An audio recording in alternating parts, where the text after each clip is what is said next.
So that's turning around. Let's see if I can kind of just it's a bit of a fudge to see if we can't get a torpedo on this. Torpedo in contact. Warship moving fast. Constant distance. Bearing. I got her. 4, I 3. completely Short missed range. it, but I did get her. Do you know what? The way she's going down, she is sunken. She is a sunken boaten. Let's go to periscope depth. Periscope depth. She is definitely going down as in a sink rather than anything else. Engine's full. She's trying to get back up, but she is just sinking to the murky depth. I think she's gonna. I think I just fluked. Well, I say fluked. I completely cheated.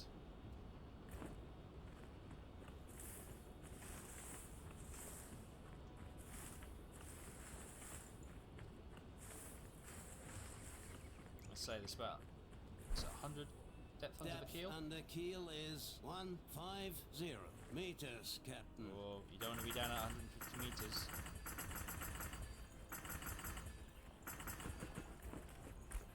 Two, one, ready. Current depth, Oh. 10 meters. Engines have died. She's gone. Engage electric motors.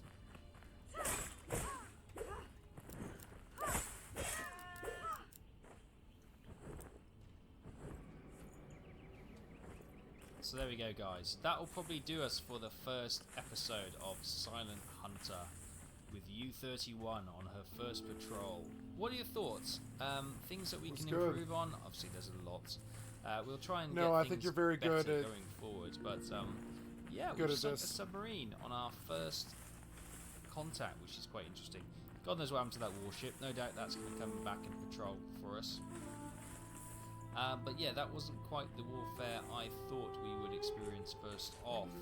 But interesting nonetheless. Next time we will be concentrating on trying to find and hunt down some merchantmen and some freighters to get our tonnage up. It's all about the tonnage. In submarine games, it's all about the tonnage you sink. And when you want high tonnage, you want cargo ships. That is what you want. None of this military ships. They tend to be quite lightweight unless you're looking for an aircraft carrier or something. So, we will leave it there, guys. I hope you enjoyed this first visit to Silent Hunter 5. We will continue next time with the adventures of U-31. So I hope you'll join us there. Thank you, and Taff hopefully and we will- Exile, for the excellent content for my stream. I'd like to sub to your channel. I see that you made about 50,000 subscribers doing this, and if you could do this in doing stuff like submarine games, I think I can reach my 25 grand a year or whatever doing MMORPGs. We've scaled I think the so. crew and No different, really, altogether, I would say. get better as what we're doing. So I hope to see you then. I'll see you next time under the waves.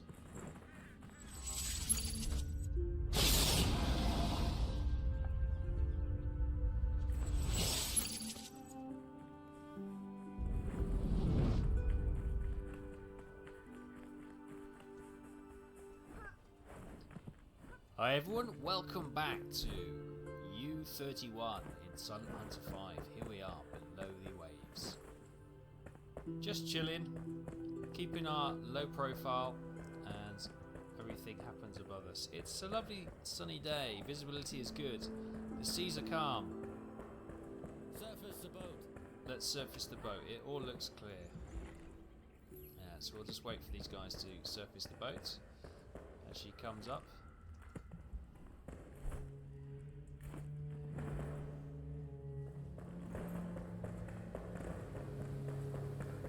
Open all the hatches, let's get the oxygen in. Ooh, ooh, ooh, they move. Close the hatch, close the hatch, close the hatch. Our watch officer's being brave and staying with it. No, he's dropped down. They're coming back now.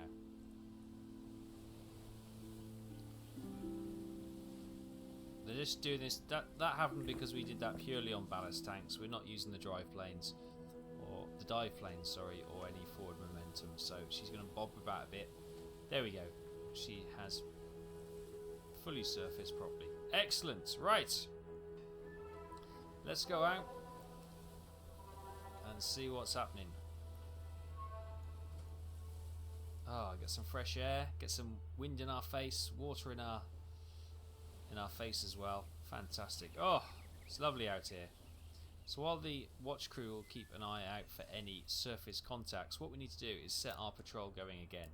So let's take this down there, and then whoops, where's the thing? So okay, we're going down to here, then we'll go to about there, then to about there. 131. Returning to Half speed course. ahead. New waypoint. Course Okay, we'll get rid of these little clicky things again.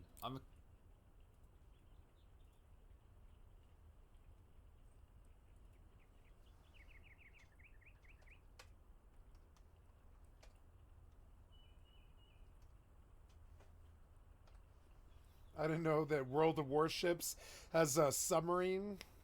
Wow.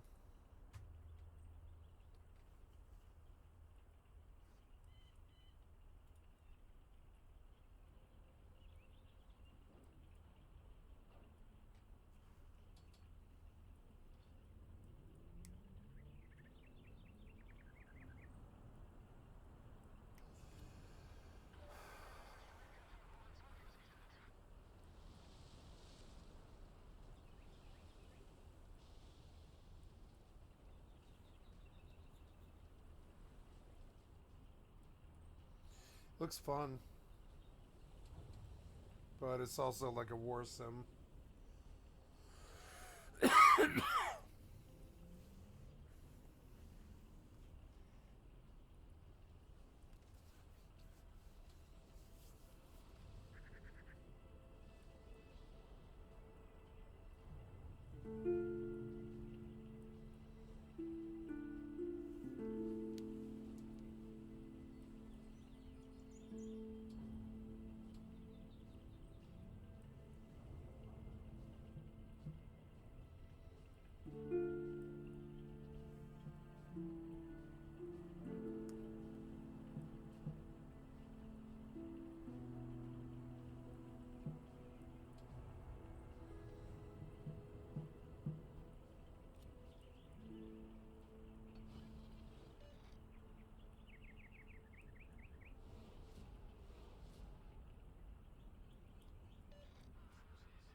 Oh no.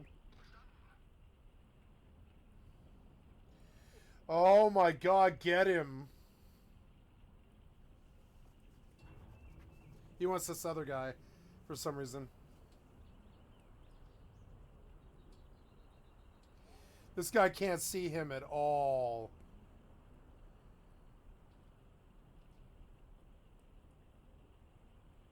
Oh no.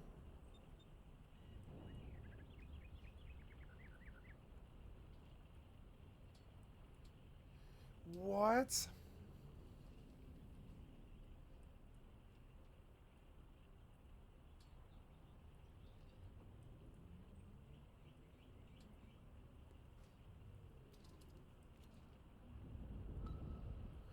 Oh.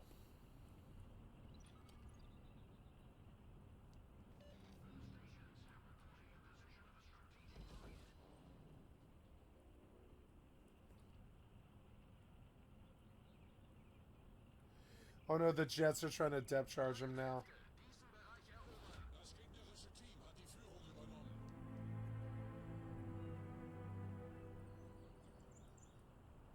He wants this ship. I don't really understand why he's not firing at him.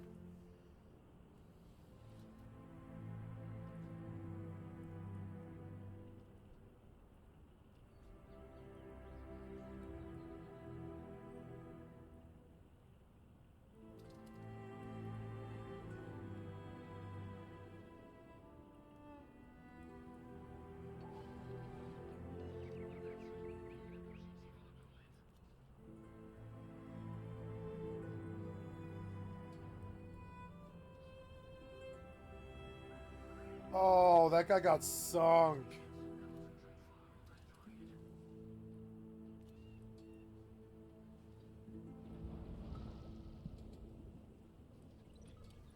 It looks fun as a submarine.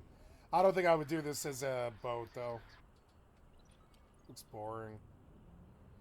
The submarine looks fun, though. Oh, your torpedoes lost their target. Oh!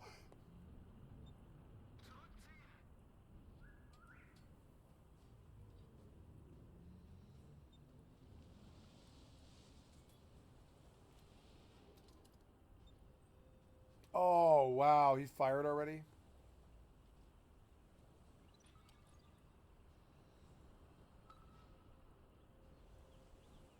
Get him!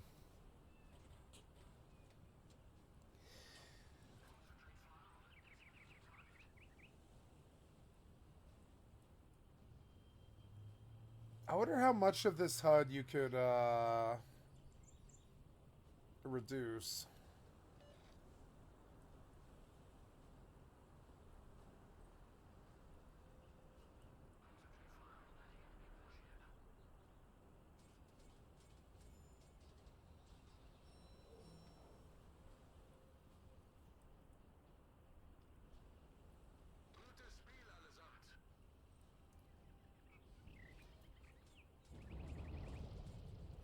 Oh!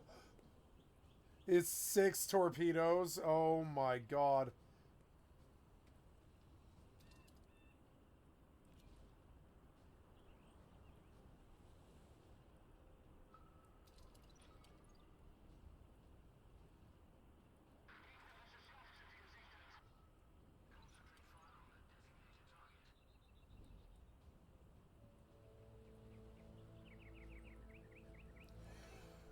This looks fun, I gotta say.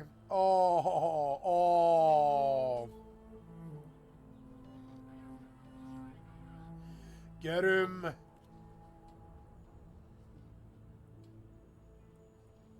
Submerge.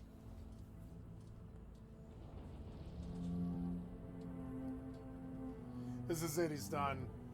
Oh, that looks fun, actually. I gotta say. Looks pretty good. I mean, it would look really good in 4K. Come on, die. I think that guy's AFK, though. Oh.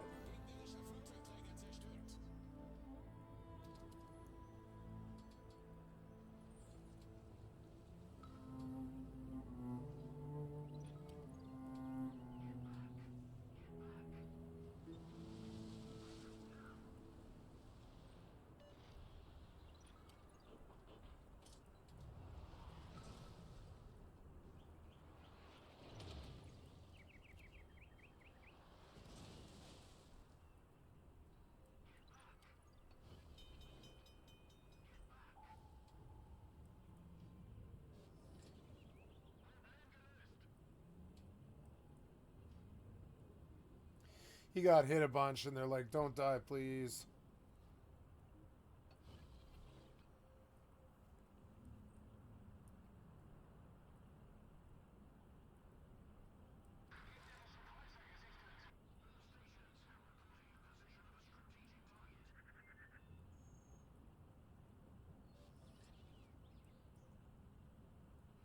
Target Sevastopol.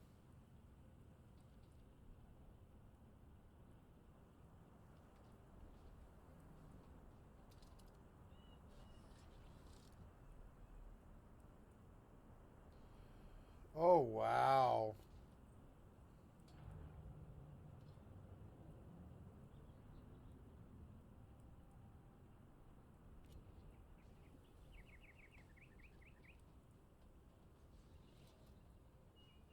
He can't show himself. It's so cool. Oh, he saw him, though.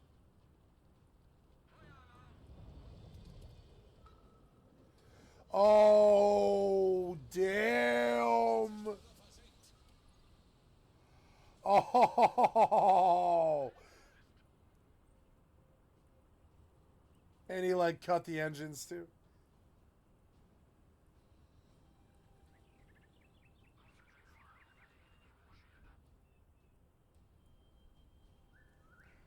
This looks like really technical, but maybe it isn't.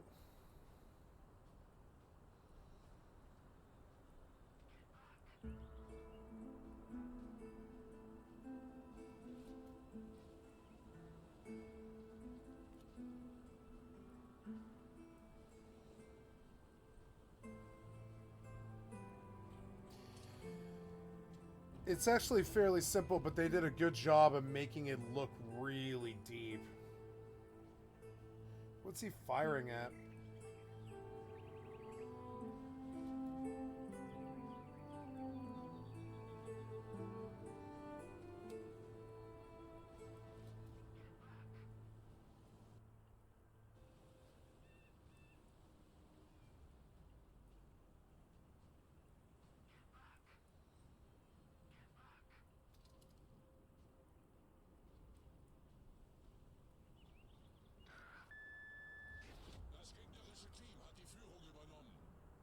He just missed him.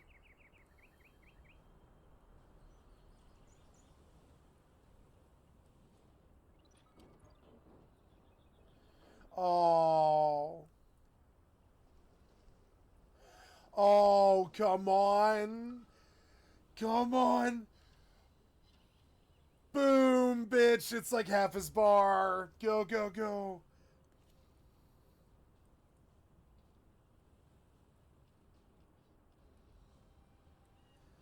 Seems like bowling. I don't think I could do it. Too boring. But boy, when you kill him, it probably feels good, though. He just prayed that the guy would fucking, like drive into them. How did you do that? Is one of them gonna hit? No. There's no way any of these are gonna hit. No.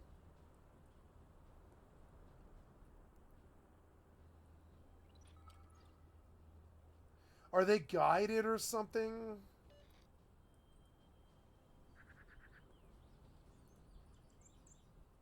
Are they heat-seeking? I always wonder why torpedoes had to miss. Can't you... Well, I mean, back then, I guess, yeah. Oh, did he get him? Yeah, I think he did. He's already thinking about the next target. Yeah, because he's dead now, I think.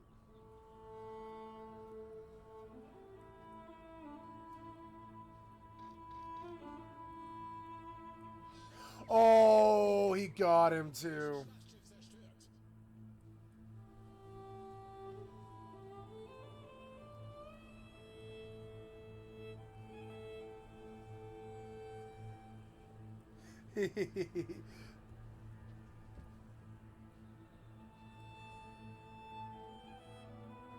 Game uninstall, game uninstall. Oh, come on, you're being toxic as hell.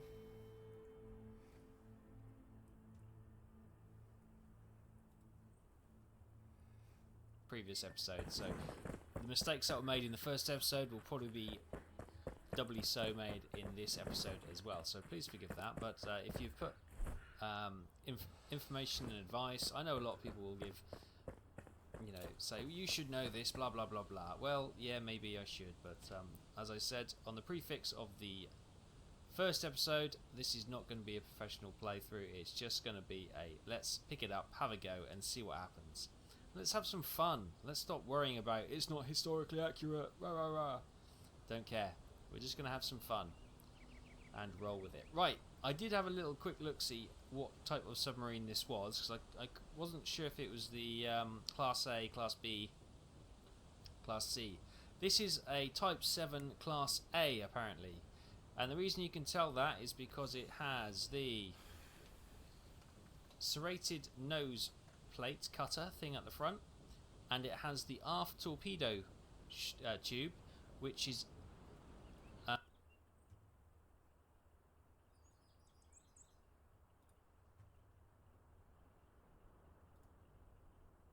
region, where 1 year ago Taiwanese President Lee Teng-hui No.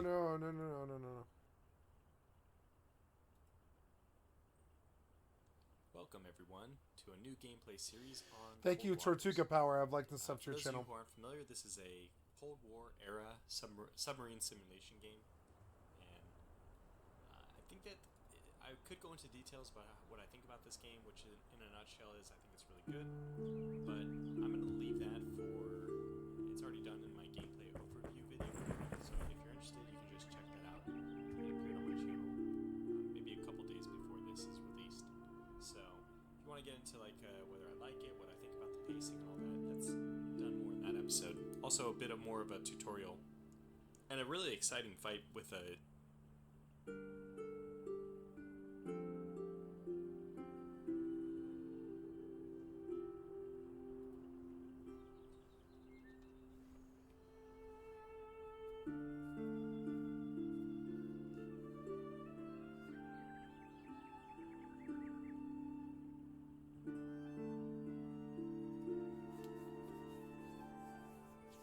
Alright, welcome to Assault Start Gaming. Today we're going to be going over a brief tutorial of Cold Waters. Cold Waters is a submarine simulator that was made by Killerfish Games. It's been out for a couple of years. It's a great game. You can find it on Steam. It still is a pretty steep price. I believe it's $49.99. But if it's something you're interested in by watching this video, it is fun to play. You can play campaigns or single mission. Single mission, it just drops you right into combat. Campaigns, it's a very long process, but it is fun. It's got a great storyline ahead of it. Maybe I'll do a video in the future overviewing the campaign, but right now I'm actually actively playing one, and I don't want to mess my progress up. But today we're going to go ahead and use the training session. I'm just going to load up the first training mission and kind of just go over the basics of the submarine and go over the other systems. Good to go through, but they will box up goals, and I'm going to torpedoes. Vessel, now you usually can okay, tell you what to do. For now, there's to disable it. I game, but it'll be able and so ship cruise. Sonar 2-7 designated Sierra 2. Now by wires, I mean these are all wire guided. Sonar new contact bearing So 051 designated Sierra 3. These are all wire guided, meaning to effectively guide the torpedo, they need to be connected to the sub by thin wires. So you can only have so many in the water guided by as many wires you have. Now this ship has 2, the Los Angeles class have 4, I think there's 1 or 2 that have 1. So we're going to be using this ship because when you start your tutorials it kind of just gives you a ship, but you don't have to unlock them in any particular order. When you do campaign or training you just choose. And they each have different things. Some are quieter, some are faster, some are more maneuverable. Some have more wires, so that's something to take into consideration. So let me go ahead and just close this out real quick. Give you a description of what's going on the screen. So this, you see your torpedo source. Click one of these boxes. This will give you your depth screen. Goes all the way down to 1,000. Sonar Sierra 1. Now by going down to 1,000, is classified as merchant. Now by going down to 1,000, that's the lowest your sub can go without crush depth. You can look, it goes a lot further, but you don't want to go below your crush depth, which is around, I think for this boat, 900. You can send your Sonar down car. Sierra 3 is classified as merchant. You can send your damage parties to try to repair as quickly as possible. Now if there's flooding, you need to get shallow because the deeper you are, the faster it floods, the less you can do. Over here we have our information for our sub, information for the enemy target that you're currently tracking, and your weapon data. So right now our course is 0 on the compass, our speed is at 0 knots because we're sitting still, we're at a depth of 45 feet, our rudder is at 0, our plane is at 0, and our balance at 0. Rudder turns you left and right, plane takes you up and down, balance, raises or lowers the ship on a stable axis. So if you want to go forward and point your nose up, you're going to use your planes, but if you just want to raise or lower your ship in the water without raising your nose, you're going to go ahead and use your ballast, excuse me. Ballast. So let's go ahead and use that. So just to show you, since we're not moving, I just want to show you. You can can see the planes move there, and they go up to 30 degrees. So that'll help you move. So that's W for down, S for up. Now if you hold right mouse button and spin, that's how you can see on your back and move your sub around. So let's look at the back here. Rudder, same principle. D for left, A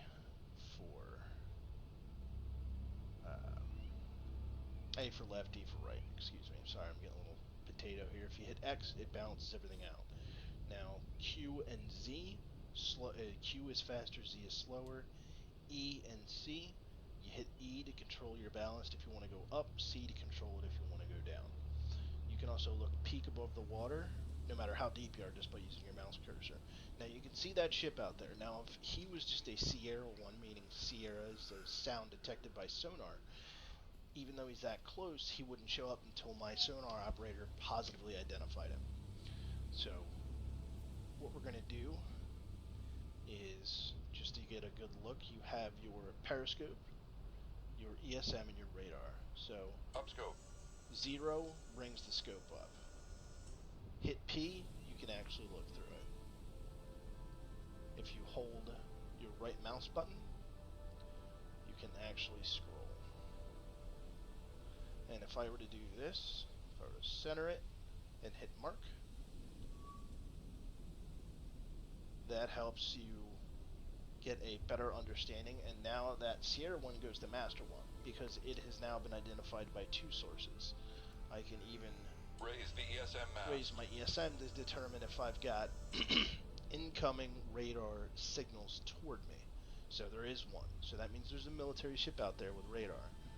So if I were to hit 8 and bring my radar mast up, that means I'm sending an active signal out. They'd be able to trace it back to me, so we're not going to do that. So 9, Lower the ESM mast. lower the mast, Downscope. take my scope back down and back under. So here's what we're going to do. Let's bring our depth to Make depth 50 feet. 200. Now this is the easiest way to control it. Instead of trying to mess around with the WASD keys, I only use those when I'm actively trying to dodge a torpedo or trying to really fine-tune things. But the most active way to do this, where you have very good control, is by using the panels. So this is you can bring your ship no matter where it is to periscope depth and emergency deep, which is it's just going to dive, and you're going to have to pay attention to level out when you need to. That's a good way to escape down below the thermal layer, which if you look here, that's what this is. So anything up here and even on the surface is going to have a very hard time hearing anything down here with their sonar, and vice versa. You're down here, you'll have a little bit more of a hard time. But now the fact that I've already locked on and know what he is, he's pretty much going to stay there unless I completely lose him. Now I'm listening using my passive sonar. What that means is my sonar gear is just listening around him. Now when I switch to active, Shift A, Con sonar. Switching to active search. means now I'm sending out signals. And that means I'm going to have, let me turn that off for Con now. sonar. Switching to passive search. Now I'm going to have, when you're at active search and you hear those sound waves going out, that means I'm actively searching, but that also means I'm going to be a lot more easy to detect. So let's go ahead and get our speed going. So right now we can set by knots, individual knot, or we can just go all ahead 1/3. Make turns for 4 knots. Which is Maneuver. at 5. Make turns for 5 knots. Now, Maneuvering eye. the faster you go at shallow depths, like let's bring it up to 10. Turns for 1 0 knots. Maneuvering eye. Once it starts coming up, Con maneuvering. Making turns so for 10 is good at 1. 200 feet. Let's bring it up to 15. Make turns for 1 5 knots. Maneuvering eye. And Con 20. sonar. We are Now, there we cavitating. go. Now when we go too Make fast con at sonar. shallow, No longer cavitating. you cavitate, which causes a lot of noise. So when you're shallow, Con maneuvering. Making first or turns 2/3 for ahead, 1 that's good. 0 Okay, knots. so let's go ahead and shoot this guy. So if we use the scroll wheel, we can scroll out and see our map. You can also hit tab. Tab is the best way to do it when you're firing weapons. So M2, the, oh, that's a horrible Russian name. What is it? And Dizan. He's going to be our first target. These little blocks are the different ships, including you. Red is the enemy, green is you. Now, the U shape, the flat part is the direction to travel. So here's what we're going to do. We're going to click on our first torpedo. The red box has it highlighted. We're going to hit spacebar. That brings up our aiming system. So that's too far out. It needs to be blue. So what we're going to do is I want to get it really behind the ship here. And I'm going to go ahead, and when I'm ready, I'm going to launch with the right mouse button. Shoot 2-1. Aye, sir. There she goes. She's on her way. Now let's head out of map. Now, whenever an action happens, your camera is immediately going to follow on to that action. If you want to shift back, hit your F1 button. That brings you to the sub. F2 brings you to the current target you're locked onto. F3 brings you to the event that's going on. Now let's go ahead and, while this is running, because it does take time, let's go ahead and show this. You can switch between this switches between your profiles, which is something I can go into. This is why you can try to match it up. But this is your contacts. So you can actually click on the map and it'll change, and you can use F2 to change the contact. So he's who I'm looking at right now. And that's where we're going. Now he's out of my radar range, out of my sonar and visual range again. So let's take a look here. Him. These two guys. I'm not quite sure why he's there. We go. Okay, so now our sonar, our torpedo has reached its waypoint, and it's now searching. So let's go ahead and turn the active sonar on by using this button on the torpedo, not the active sonar on the sub. Alright. Fire control. Now he's locked on. So you can see this freighter here. He's about to, this freighter here. You can't see him. There we go. Sometimes it's just the game glitching out a little bit. It is a indie game, so. Now I've got my torpedo. He's ready to go. He's running hot, straight, and normal, and he's tracing it in. And he's going to take this ship out. Now I can switch by clicking here to see the torpedo. So when I watch the torpedo come in. Come on, hit.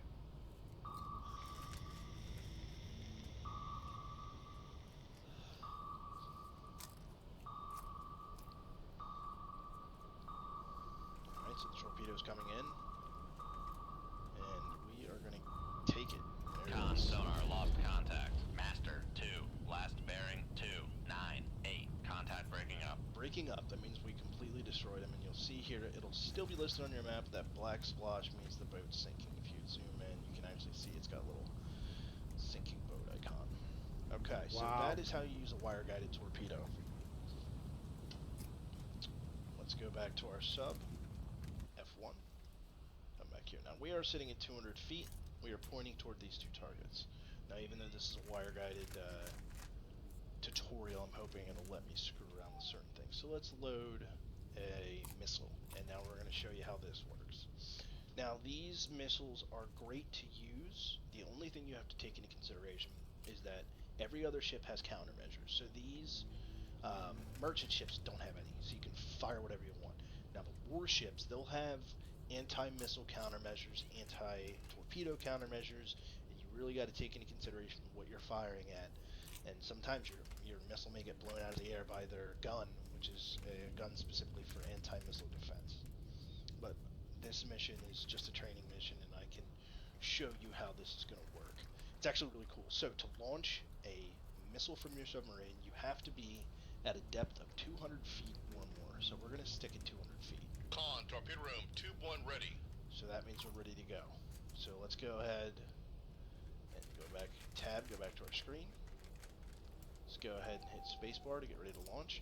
Now with this, you need to make sure that you're not putting it ahead of the target or anywhere that's not going to see it. It needs to be able to activate that seeker. So let's go a little bit behind. Let's launch it. 2-1. Aye, sir. And there's our missile that's going out. Bam.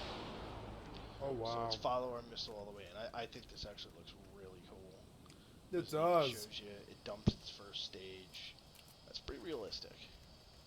So it's going to go ahead and skim at sea-top level.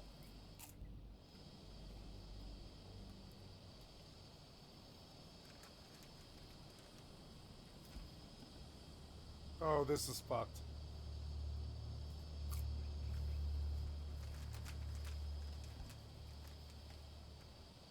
And you can use your right to move around the viewpoint. Let's go ahead and watch it impact. So it should start seeking, and it did, and the seeker picked it up. Con sonar lost destroyed the contact. ship. Master 1. Last bearing 007. Contact breaking up. So before we destroy our last ship, I want to go over a few other controls. So let's go back to our sub. Using F1. Alright. Now, in the event you have a torpedo fired at you and it starts getting close, you only want to listen to noise maker when you hear torpedo in the water, because you may hear your sonarman say that a transient launch, that means you've detected a launch, but so far that doesn't mean it's coming right at you. But you get torpedo in the water or you see something coming close, Shift D drops your noise maker. You can also load a Moss, which is a decoy. So if that happens, if you have a torpedo coming, the best thing to do, so say our torpedo's coming from this direction, this is where the WASD comes in, because you want to be able to accurately control your ship. So if we hit A, let's turn our ass end in the direction of the torpedo, because what we can try to do is lose them in the sound even if we start cavitating. And also when you point your hind quarter end at the torpedo, it gives you more chance to maneuver. So let's bring our nose down a little bit. We can maneuver, this is where we can maneuver with wide and really drastic movements, not the simple movements. Torpedo room 2-1 ready. Alright, so let's say that torpedo's closing in, our noise maker's not doing much. It's kind of knocked off its sensor for one. What we can do is quick click this, quick click circle, directly ahead of us. Let's go ahead and shoot our decoy.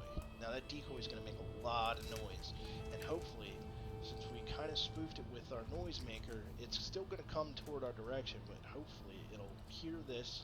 You can hit Shift S, for ultra quiet. brings you as slow and quiet as possible after you launch this, and hopefully that torpedo will lock right onto this noise maker here, this Moss decoy. It takes a lot of getting used to, and this is just a very brief overview of what you're going to see, just so you understand the controls. You're still going to have to do these tutorials. If you want to get a great understanding, I wouldn't recommend jumping right into a mission, because it's like a deluge of information that you need to learn. But this is one thing that I found was, with this game's tutorials, it's a lot of just reading, which since I started messing around with this, I completely negated the text box up here. But you're going to have to click through all those, read all those. There's a way to bring up a guide while you're doing this. But I wanted to give you the button layout and the different manipulations you can do, so at least you have an understanding, because when I first started this, I was lost. But this is a better way to understand that. So we've got our decoys, we've got our wire-guided torpedoes, we've got our missiles, we've got what our screens do, how we control speed, depth, we can plot a course. Just click this here under your navigation. Let's go ahead and right-click. That's going to tell my sub to go in that direction. Now, if you ever have any problems, if you hit X, that will zero everything out, and you'll just keep going in a straight line. You won't go up, you won't go down, but that cancels out any other movement you got going on. But let's go ahead and plot toward our last target. 034, helm I.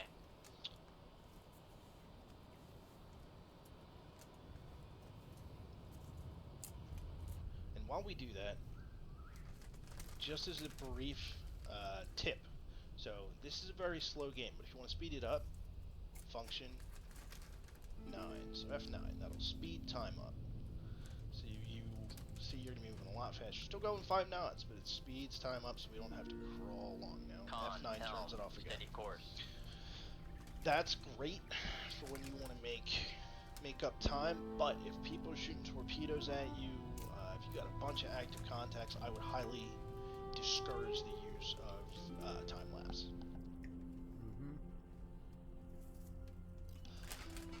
So, Couple other things we're going to go over. You've got emergency dive, which is if you're getting detected, and there is surface ships that will drop depth charges. There's aircraft that will drop torpedoes, aircraft that will drop buoys. If you need to go deep, just bam. Con sonar, Emergency we are deep. cavitating. You're going to cavitate, but it's going to go full speed ahead, go all the way down. You got to make sure that you're not going to go too close to your crush depth, but he's just going to nose down, full, ballast down full. Passing 300 feet. And you're going to go fast. You see your depth here is scaling fast. So let's level Passing us out. 400 con sonar, no longer X. cavitating.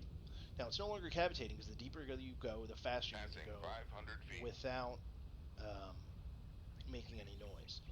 Con sonar lost contact. Master 3, last bearing 0, 1. Now 4, that's because contact faded. we're super deep and he's above the thermal layer here, so it's going to be hard. Now let's say we take a hit, we're flooding.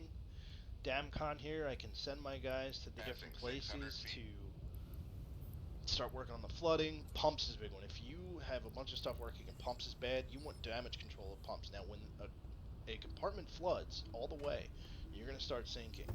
So the second you start getting some damage, you're deep like this, let's go ahead and hit emergency blow. Emergency surface the ship. Die by. So we're going to go all the way up to the surface because the shallower you are, the quicker and easier it is for your ship to repair. But on the flip side, you're going to be visible to everybody and you're going to be able to get taken out real quick. Warp drive So you active. got to try to manage your resources. We are cavitating. Passing 300 It's going feet. to go full speed, get you up to the surface, and you're going to go ahead Passing 200 feet. and come all the way up. Passing 100 feet. Con maneuvering, making turns for 2, 5 knots. So now we're going fast. So let's lever her out, hitting X. Now we're on the surface. Now you can launch torpedoes and weapons on the surface if you have to. I'd strongly advise against it because you're going to see it right away. But let's go ahead and load a missile. And we're going to take this guy out. So say we're repairing right now. We're trying to get our flooding under control. But we have one target left and we want to get him before he gets us. So it takes a minute to load. We've got our target out there. He's right there. You can even raise your radar mast. And you're going to detect him via radar. There he is. I know he's there. He knows I'm there too. See him right there? So let's go to Shift F2. Now this is a warship. So if you're active game right now, he'd be firing at me, sending as much as he can. He'd be sending ship-launched torpedoes, everything. But because this is just a training scenario, he's just going to float. So let's see if we can launch one from the surface. Function F1. Not that you'd ever do it, but just out for fun. So we'll go ahead and launch one. Shoot 2-1. There it is. So like I said, if you're on the surface and you're repairing and you need to take out a target to make sure you don't get hit before you repair, go ahead and launch it. At this point, what do you got to lose? We got our missile going in. And missiles are your best thing if you need a quick one-shot kill, but if it's a warship, he may shoot it down with his guns and you may be forced to use torpedoes. But because this is a training mission, he's not going to do that. Lost contact. Oh, So there we go. High pressure airbags charge complete. Ready to dive. So that They could have high-pressure done airbags the charge explosion better. That's important to know because when you do an emergency blow, you're getting rid of all of the air in your sub, so you can't dive. So you got to wait that amount of time to dive your ship back down. So there we go. So let's say that we are good to go. Our sub's fixed. You know, even if our hull integrity is not great, that's never going to affect. Our sub's fixed. Let's go ahead and dive back down. So let's set our depth to 50 feet. Make sure we lower our mast. And let's set our speed to 5 knots so we don't cavitate. Sonar, no longer cavitating. And there we go, back to being a silent hunter. Hells yeah. Beautiful bastards, welcome back to the Philip. Thank you, Philip DeFranco, for the excellent content from my stream. I'd like to sub to your channel. Branko show. I got an extra I large am one a for you today, PDF so definitely hit fucking that like addict button and let me know now. that you like these big shows. Today I we're like talking about the I pure like the lunacy daily. around the Taylor Swift X-rated AI and also stalking situations. Where people are shrieking at one another over Pal World versus Pokemon. We gotta talk about the impact of one of the dirtiest cops in the world. Why Donald Trump wants the situation at the border to get worse. And then there's even more, so buckle up and let's just jump into it. Starting with, this Taylor Swift situation is disturbing and disgusting. We need to talk about it in part, yes, because it is Taylor Swift, though not because she as an individual needs to be protected any more than any other woman. Right, if one of the richest, most influential and popular people out there that you imagine would have teams around her to protect her is having to still deal with this. Just imagine, and unfortunately some of you don't have to imagine because it's your lived experience, what other regular women are having to deal with. The first thing that we're going to be talking about here are these AI generated nude photos of her that have been going viral. Now, I'm not going to be showing them in this video for a number of reasons, including they're essentially revenge porn. There are these AI photos that show her naked at a Kansas City Chiefs game. She's covered in red body paint, posing in a suggestive way, and a number of these photos where people are grabbing at her. Well, one of the accounts that posted them has since been suspended for violating the platform's rules. There's obviously just been more and more uploads making the rounds. Just a forever game of whack-a-mole. Also doesn't help that the platform has the slowest swing ever trying to take these accounts down. The posts are getting millions of views and hundreds of thousands of likes before you take it down. Seems like you're pretty fucking slow. So while you had people seemingly liking this and sharing this for many outlets, saying there's Taylor AI pics are treated as sexual harassment, and it's disgusting that men can do those things without repercussions. They see women as objects made for their sick fantasies, and I'm so sick of it. And 150,000 likes on this fucking film, where there are no boundaries and Cretans won't cross. And again, there are people out there unashamed and not like fucking looking in at what this means about them, saying things like it's hard to explain, but the fact that she probably hates these images being out there makes it hot. You also have people hoping that Taylor takes some legal action. As we've talked about in the past, legal options are kind of limited for deepfake porn victims, where the laws constantly trail tech advancement. And while this bullshit would have concerned people anyways, with this hitting a lot of people in an even heavier way because Taylor's been in the news for a number of other reasons, namely her stalkers. There was a guy who was arrested outside her New York home 3 times in 5 days. He was arrested the first time on Saturday after trying to open her fucking door, and then again on Monday near her place. He was getting charged with stalking and harassment. And while he was arraigned on Wednesday, he was given supervised release, with Manhattan's DA office also saying the protective order was issued. But then, according to NBC New York, he was released from court just before noon yesterday, and by 1:30 p.m. he was arrested a 3rd time for violating the protection order that had just been issued. The guy being seen going through a dumpster outside of her home. And the thing is, this is just the tip of the iceberg. You've got prosecutors alleging that he's actually gone to Taylor's home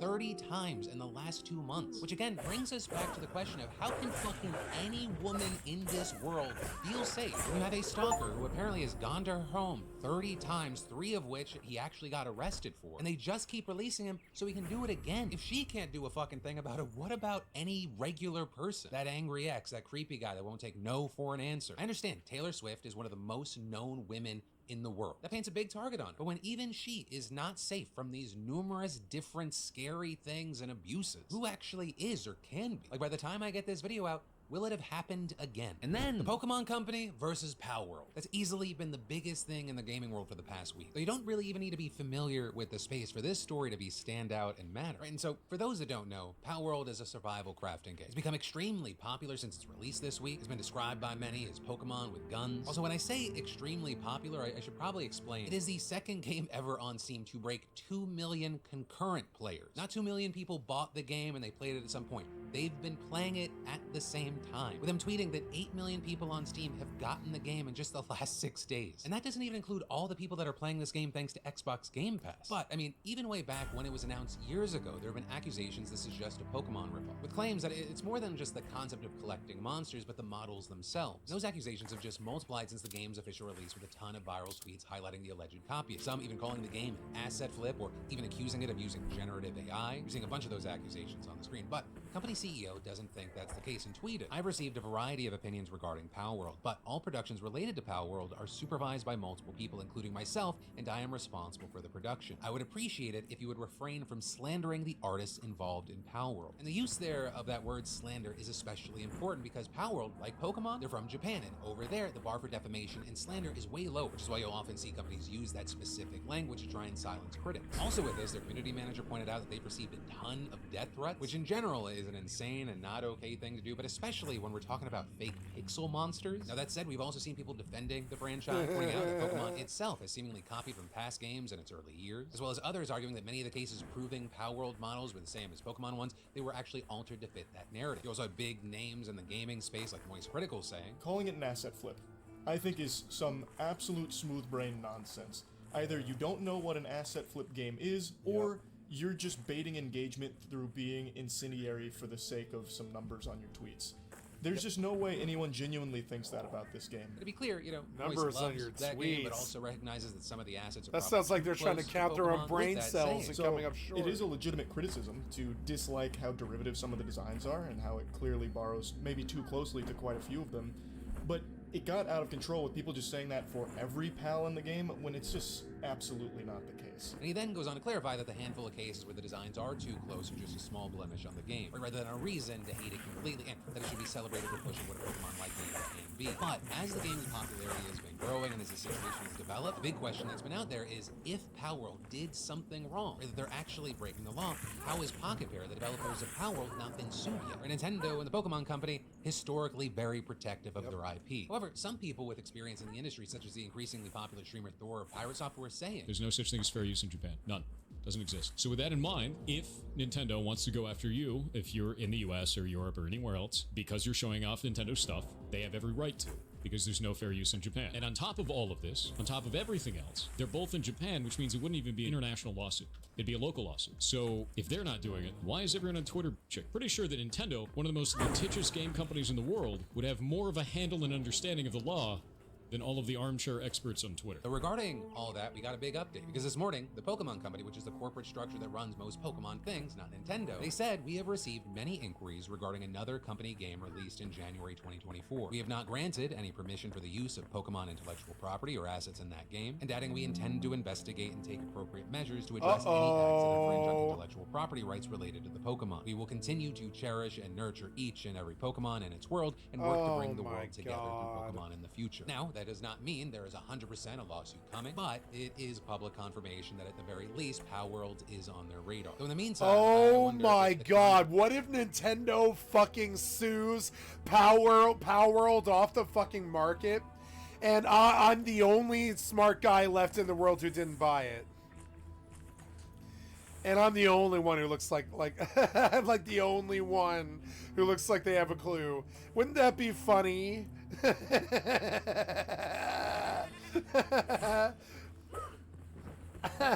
Life's so funny sometimes. Man, sometimes I wish my best friend was here. God damn it. He'd know what to say. I came close. Is probably what he would say. But, I mean, yeah. Like, oh no, there's two of you? How about Wand then?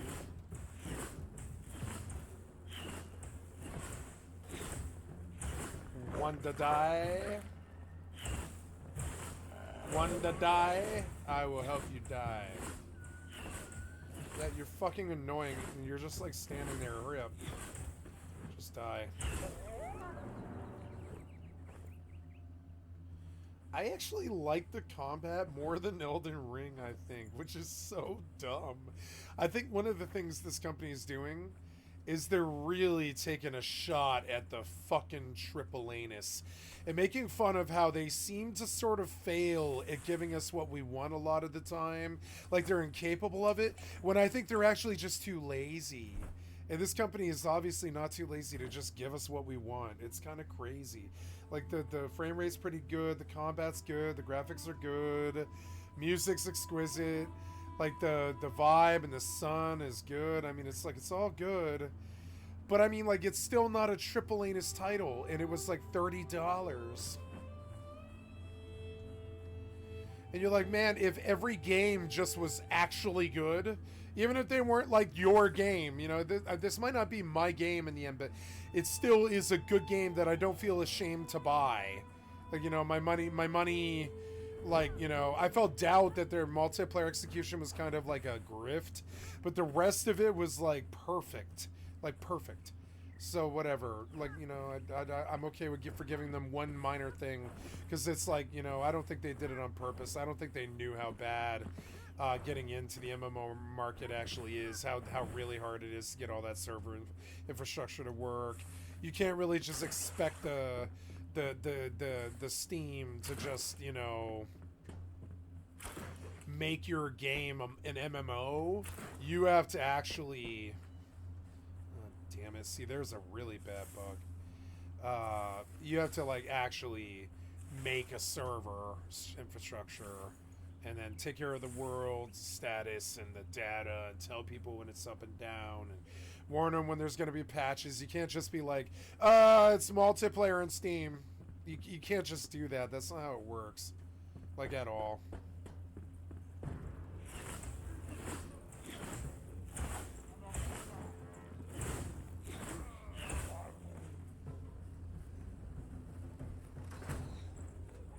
Get up! Up, up, up, up, up, up, up. Move, move, move, move. Move, move. Oh my god.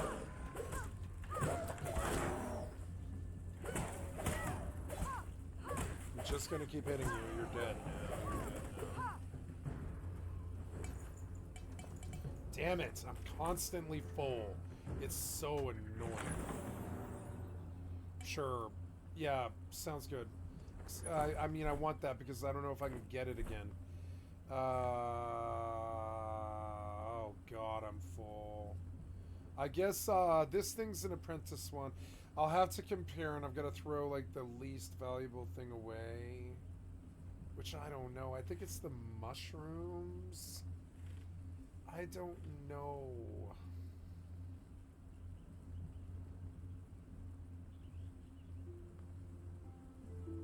It's this hammer. There. Take that and just, am I in? No, I'm not in the thing, but I didn't get to the objective. I filled up before I got to the fucking objective, which is so annoying. Let's go back, and I'll just come back here until, you know, this process of coming here over and over again ends. So annoying. Wait, oh well. The game get more sales, with there potentially being a growing number of people worried that they're not going to get a chance to actually try the game. But with this whole situation, especially if you've played both Pokemon and Palworld, I'd love to know your thoughts on this controversy and situation because, whoo, baby, people are, let's call it, passionate about this. And then we've got more news you need to know about today, but I gotta take a quick second to pay some bills. Because the best way to learn a language is through immersion, right? Living where the language is spoken, using it every day. But if that's not in the cards for you right now, you can still learn a language the second best way. Thanks to the muy fantastico, oh my god, is he just fluent? Why am I whispering away from the microphone? Sponsor of today's show, Babbel. You know, Babbel's known for helping you to speak a new language in as little as 3 weeks, right? No need to pay hundreds of dollars for a private tutor. And studies from Yale, Michigan State University, and others continue to prove that Babbel is better. I mean, one study found that using Babbel for 15 hours is equivalent to a full semester at college. And the feedback that I've been getting from people that I know is how different this is from how they were taught in school. Because Babbel actually focuses on teaching you modern conversations that you can use in the real world. And it makes a difference that they actually use native speakers, not computers. And I also enjoy the sound that it makes when I get it right. And Babbel's quick 10-minute lessons are designed by over 150 language experts to help you start speaking a new language in as little as 3 weeks. Plus, best of all, here is a special limited time deal for you beautiful bastards. To get you started right now, you can get 55% off your Babbel subscription, but only for you if you go to babbel.com/DeFranco. You heard right, that is 55% off at babbel.com/DeFranco, spelled babbel.com/DeFranco. Rules and restrictions may apply. And then we gotta talk about the absolutely wild and bizarre $110 million scandal around Louis Scarcella. Because Scarcella worked on the NYPD's Brooklyn North Homicide Squad during the 1980s and 90s, back when he had homicide rates surging due to the crack epidemic. And Scarcella, I mean, the guy was famous. He was out there solving murder cases that his colleagues, like, they couldn't even get close to figuring out. His nickname literally became The Closer. Before retiring back in 99, he led at least 175 cases and then helped close another 175. And when I say that he was famous, I mean, like, national. nationally, with them even popping up on Dr. Phil, where he bragged about how he could get confessions out of suspects. But all of this, as it turns out, that for years, New York defense attorneys questioned his methods, claiming that he'd coach witnesses or sometimes just threaten them into making false confessions. And then in 2013, a witness came forward, with them saying that an NYPD officer had told them to pick a specific murder suspect out of a lineup for the 1990 robbery and fatal shooting of a rabbi, with it widely assumed that they were talking about Scarcella, because he had conducted the lineup. And immediately, that was very significant, because the man the witness picked, David Ranta, was ultimately charged and convicted of the murder. But that witness, who was also just 13 years old at the time, they were the only one out of 5 others to identify Ranta as the murderer. And those other witnesses included a man who actually saw the face of the shooter and said Ranta was, quote, 100% not that person. So the Brooklyn District Attorney's Office are like, fuck, we gotta review this case. And everything immediately began to fall apart. Investigators found that Scarcella and his partner kept very few written records, and they also took Ranta's confessions under super sketchy circumstances. For the supposed confession, it was never recorded on tape. Instead, it was just transcribed by Scarcella, a fact that the judge overseeing the case even questioned, asking why a veteran of the force wouldn't take the suspect into an interview room and record the confession as is standard. And this, as Ranta himself also insisted that he had never actually confessed to anything, while they're not admissible in court, even passing a lie detector test when he was asked if he shot the rabbi. But then beyond that, the investigation revealed that Scarcella and his partner had coached witnesses and convinced them to incriminate Ranta with some dirty tactics. And I mean, insane shit. Like letting 2 violent criminals out of jail to smoke crack and visit prostitutes in exchange for implicating Ranta. And as the investigation continued, one of those 2 literally admitted that he had made up the story to try and cut a deal for himself, plainly saying the police had framed Ranta. And that man's girlfriend, who also told police she witnessed Ranta plotting to cover up the murder, she also went back on her testimony, saying she made everything up because she also wanted her boyfriend to get a deal. And investigators even found evidence that showed that Scarcella had investigated another suspect who looked shockingly like Ranta. But Scarcella chose to not submit any paperwork about that. And so with all of this, after serving 20 years in prison for a crime that he did not commit, Ranta was finally released and returned to his family. Now Scarcella, for his part, denied any wrongdoing, telling the New York Times at that time, "I never framed anyone in my life." But that is not where this story ends. Because shortly after Ranta's murder conviction was overturned, the Brooklyn DA's office ordered a review of every single murder case Scarcella had been assigned to that ultimately resulted in a guilty verdict, which ended up being around 50 cases. Notably, that decision coming after the Times did a deep dive into dozens of cases involving Scarcella, with them finding a series of very alarming patterns, like the fact that he relied on a specific sex worker who was addicted to crack as a witness in multiple murder trials, because apparently she just had a real knack for witnessing murders that Scarcella had been assigned to. In fact, Scarcella himself said she testified in at least 6 of his cases. And in all the cases the Times examined, they found that her accounts contradicted those of other witnesses or existing evidence. Hell, during one trial, she even admitted she had lied during a previous testimony. And in another instance, she claimed to have seen a murder from the keyhole of a crack den, but investigators found the den didn't even have a keyhole. And this on top of the Times investigation also finding that Scarcella had a history of delivering confessions, quote, from suspects who later said they had told him nothing. And all of that, on top of other questionable practices around witnesses and keeping proper interrogation notes, with many, many people painting Scarcella as a rule breaker who played on his own terms. And I mean, fuck, that even includes Scarcella himself, who told Dr. Phil back in 2007, "Are there rules when it comes to homicide? No. No, there are none. I lie to them. I will use deception. The bad guys don't play by the rules when they kill Ma and Pop, shoot them in the head, ruin the lives of their family. I don't play by the rules." Now, of course, with this, when the Brooklyn DA launched its reviews in 2013, Scarcella once again denied having done anything wrong, telling the Times, "I couldn't sit with my family the past 30, 40 years if I had hurt an individual. I never fudged a lineup in my life. I never, ever took a false confession." But, according to the National Exonerations Registry, 17 people whose convictions were connected to Scarcella's work have since had those convictions overturned. And of those just 17, 14 so far have been paid out a total of $110 million in wrongful conviction settlements. Which means this single man, this single NYPD detective has not only ruined countless lives, but has cost taxpayers $110 million. And that's only so far. And again, we're talking about many of these people having served a decade or more in prison for crimes they didn't do. Right? Because some fucking guy just loved having the nickname the Closer. That $110 million number, that includes Ranta, with him actually being the first to receive a settlement which totaled $8.4 million. There was also Vanessa Gathers, who got almost $4 million after serving a decade on manslaughter charges the prosecutors say she was coaxed to confess to. There was also Derek Hamilton, who got $6.6 million after serving 23 years in prison, with him also now helping lead the charge against Scarcella. And again, that's on top of many others who, by the way, includes some who died in prison or shortly after being exonerated, as well as just some kid who was 14 years old when arrested. And regarding those other 3 who haven't gotten settlements, they've now also filed claims with the state of New York, because those 3 were convicted of burning a subway token clerk alive in 1995 when they were teenagers. Last year, they were actually cleared after prosecutors found that Scarcella and his partner forced them to confess to the crime,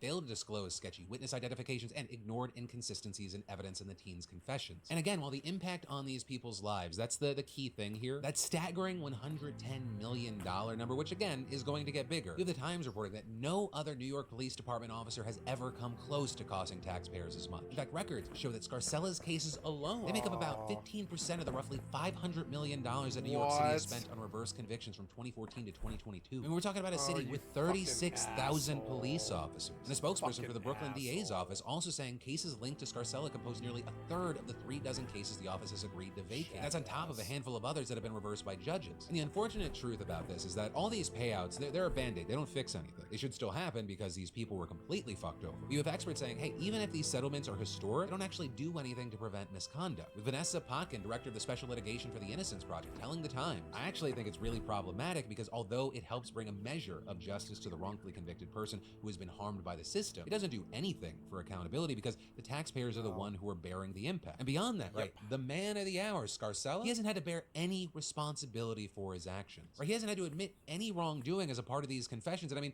he still collects his fucking pension. So it's hard to have any hope that the situation will actually change. There's no deterrence or accountability for the monsters that are... They bust us for drugs and throw us in jail for shoplifting and shit like this, while they just rape and fuck the world out of their money, and all this other shit. These problems. The system is currently built, and they blame us, to try to make up for the failures that they are responsible for way after the fact, after the damage has been done, rather than trying to stop it from ever happening. With all that said, that's where we are on this, and in the meantime, I'd love to know your thoughts on this situation in those comments down below. And then, whether you've said that you're gonna save money, eat better, or stress less this year, just know that you deserve all three. And a great way to actually achieve this is through today's sponsor, HelloFresh, providing home-delivered, in-season ingredients pre-portioned and ready to cook. And HelloFresh has over 45 dinner options to choose from weekly, and even more market add-on items that suit any lifestyle. Like, if time an issue, well, those nights where your schedule's packed, just turn to HelloFresh's lineup of quick and easy meals. I mean, my go-to is definitely their 15-minute recipes. They're designed to help minimize mealtime stress, or as I call it, Wednesday, Thursday. And these recipes help us get wholesome meals on the table in less time than it takes to get delivery. And hey, are you looking to revamp your eating habits? They've got you covered there with health-forward options like over 30 calorie-smart and protein-smart recipes. I mean, HelloFresh has been a great way to get our boys involved with the cooking process, which is paying off, by the way. It helps build independence, it's creating quality family time, and get this, HelloFresh can help take the hassle out of every mealtime with easy breakfasts, quick lunches, and snacks all delivered with your weekly box. So y'all, go to HelloFresh.com/DeFranco-free and use code DeFranco-free for free breakfast for life. One breakfast item per box while your subscription is active. That's right, free breakfast for life at HelloFresh.com/DeFranco-free with code DeFranco-free and try America's #1 meal kit today. And then, Donald Trump is currently trying to set your house on fire so he can pull up like a white knight and put it out for you. Because not only did this guy earlier this month say that he hopes the economy crashes in the next 12 months, which, by the way, the U.S. economy actually expanded 3.3%. Of course he does. He's rich. 2%. What does he care? Quarter where it expanded 4.9%. They'll never take his money away. On their own and way even better than if other they put him in jail. In fact, we're now beating out pre-pandemic projections of GDP growth. Now, in addition to that, he wants to fuck with our nation's security so he can swoop in and be the big savior. With reports saying that Trump is now trying to pressure Republicans to kill a bipartisan deal to secure our border, all because he doesn't want Biden to get a win on immigration. You had a source familiar with the negotiations talking to Huffington Post, and it's not just the source familiar with the negotiations speaking out, saying, quote, Trump wants them to kill it because he doesn't want Biden to have a victory. He told them he will fix the border when he is president. He said he only wants the perfect deal. But also, Trump himself has publicly voiced his opposition to the deal on Truth Social. You know, those remarks brought even more division to the GOP, especially because the parties tied the border deal to billions of dollars of aid for Ukraine. Right, on one hand, yeah, we saw numerous Republicans openly criticizing Trump for trying to influence these hard-fought and already delicate negotiations, with people like Republican Senator Mitt Romney specifically taking issue with the reports that Trump is now calling members and telling them to vote against the border deal. I think the border is a very important issue for Donald Trump, and the fact that he would communicate to Republican senators and congresspeople that he doesn't want us to solve the border problem because he wants to blame Biden for it is really appalling. But the reality is that we have a crisis at the border. The American people are suffering as a result of what's happening at the border, and someone running for president ought to try and get the problem solved, as opposed to saying, "Hey, save that problem. Don't solve it let me take credit for solving it later. But then on the other hand, we saw Trump's comments actively bolstering the far-right Republicans who were already threatening to single-handedly upend this bipartisan deal. And it appears that Trump's chokehold on the Republican Party is just getting stronger, especially now that he has the GOP nomination locked in. I mean, hell, we literally just saw multiple reports today that Senate Minority Leader Mitch McConnell is now casting doubt on the deal explicitly because of Trump. And that's huge for two reasons. I mean, one, this is a huge reversal because McConnell's been a strong champion of this proposal. And secondly, I mean, McConnell is a Republican who has tried to distance himself from Trump. And so this whole situation perfectly exemplifies Trump's grip on the party. And according to reports, McConnell himself told Republicans at a closed-door meeting, we don't want to do anything to undermine him, saying we're in a quandary. So let's be clear about what's happening. Trump wants to be able to keep complaining that Biden just isn't doing enough to secure the border. But then he is also single-handedly stopping Biden from securing the border. And he's using the Republicans in Congress and the potential pain and chaos the situation will cause to strengthen his campaign for president. I mean, I don't know about you, but that doesn't sound fucking America first to me. It's more like an arsonist who wants to be seen as a hero for putting his own fucking, yeah, it sounds to me like a traitor. Fire. And then 65,000 rape-related pregnancies have happened in states with abortion bans so far. That's the estimate being reported from a new study by JAMA Internal Medicine, with the researchers having looked at the 14 states where abortion was banned after the Supreme Court overturned Roe v. Wade. And using data from the CDC, what is wrong FBI, with men and Bureau in of Justice, America? they tallied up the number of so-called completed vaginal rapes, both reported and unreported, with them then narrowing it down to just women of reproductive age, and then narrowing it down even further to just the time after abortion bans went into effect, which varies from state to state. That number then coming to approximately 520,000, and then using CDC data, they estimated that about 12.5% of these cases would result in a pregnancy, and that's how they arrived at 65,000, which they admit is a very rough estimate. And one of the study's authors telling NPR, these are hard numbers to come up with. There's no kind of systematic collection at the level of healthcare providers to be able to answer this question of what's the pregnancy rate among people who have been victims of a completed vaginal rape. This is kind of the best we could do. While of course, not every assault survivor would want an abortion even if they had access to it. You have people like Dr. Rachel Perry, a professor of OBGYN at UC Irvine, noting, we do know that those who become pregnant after rape are more likely to choose abortion than to continue their pregnancies. And so while you have this situation where there's no way to get a true lockdown exact number, given all the statistics that we know about, right, all the historical data and trends that are going to continue, right, it's not like rapes are going to go down because Roe v. Wade got overturned and people were like, I don't want to put a woman in a weird situation. We're without a doubt talking about tens of thousands of women. And that's just since these laws went into effect, which is as long as 18 months ago or as recent as 4 months ago. And of course, that's without mentioning all the other unwanted pregnancies that aren't the product of assault, with CDC data showing that in states where abortion was banned post-Roe, there were about 32,000 more childbirths than expected in just the first 6 months of 2023. You know, when we talk about abortion, there are a lot of people where it's not a pure yes or no, or there are some that argue, hey, I'm not for abortion, but there should be an exception for rape. Though one, notably, that is something the majority of abortion bans do not have. Though two, there are lawmakers in some states like Kentucky that are pushing to do just that. Even there, you have people questioning, is that actually going to be effective? Because usually those exceptions require women to report their assault to police, which most don't actually do. And then even if they do, it may take too long to meet the strict time limits. But then also, none of that matters if all the abortion clinics in their state shut down because of the ban. And here, you know, at the very least, it does not feel like a rape exception should be a heavy lift. I mean, Pew Research shows that nearly 70% of Americans say that abortion should be legal if pregnancy is the result of a rape. But ultimately, that is where we are on one of the biggest consequences of the 2016 presidential election. And then finally, today, let's talk about some beautiful bastard community news and yesterday today. First, on the community news front, I just wanted to say thank you. I made yesterday's beautiful bastard drop a resounding success. We sold out of those brand new perfect everyday shirts so damn fast. I can't wait for y'all to get them so that you can actually see what all the fuss is about. Though, even though the shirts are sold out, if you want to snag yourself a flannel, there are some sizes still available. And the sizes go up to 5XL. I feel like size inclusivity has been like a big thing for us over the past year and a half. Also, we have those awesome fuzzy socks and that amazing blanket still available. But enough about that. I really just wanted to say thank you. And so then finally, let's talk about yesterday today. Because yesterday, I asked and y'all answered. With a lot of the conversation yesterday being focused on that woman who stabbed her boyfriend 108 times, killed him, but then she avoided jail time and got community service. With Keishu saying there was a woman sentenced to 5 years in prison for sending her child to the wrong school district, and yet this girl gets community service? Damn, America. Some responding to that saying it's because she's white. Meanwhile, you had others saying, you know, this sets a dangerous precedent. And arguing, we're telling people it's excusable to rape, drive drunk, hurt others after you had too many. And adding, I don't care how It's rare for white girls to go to jail. It's kind of rare. It happens. Happens a lot. But it's not like, I mean, mean, it's not common like men.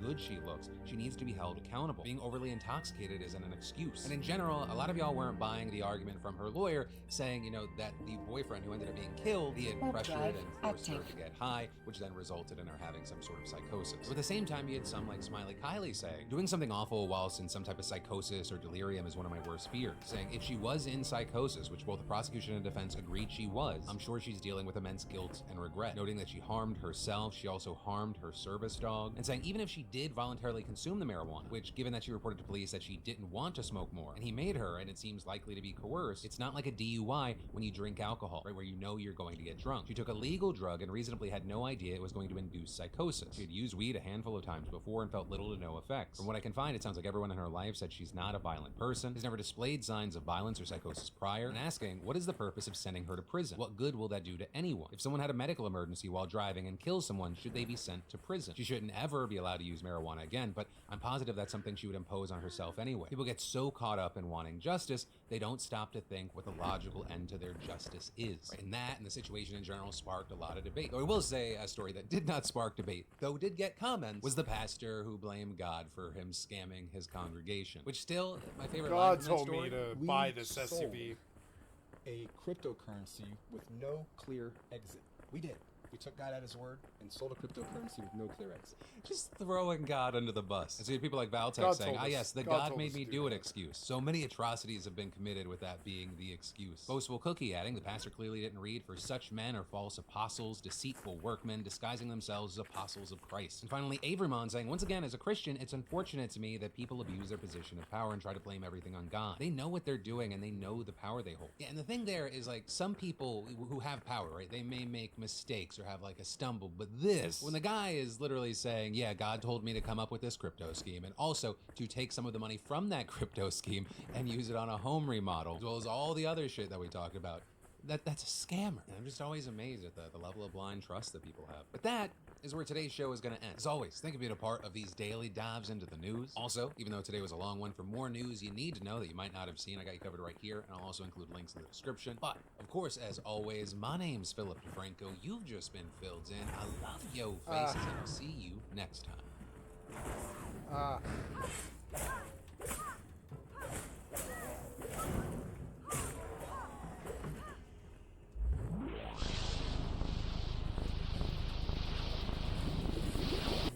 No. Do not like the Salt Factory.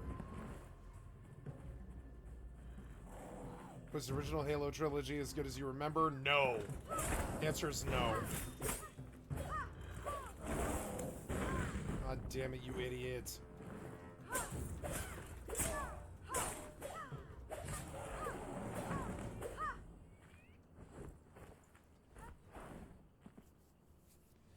That guy had metal, which is good.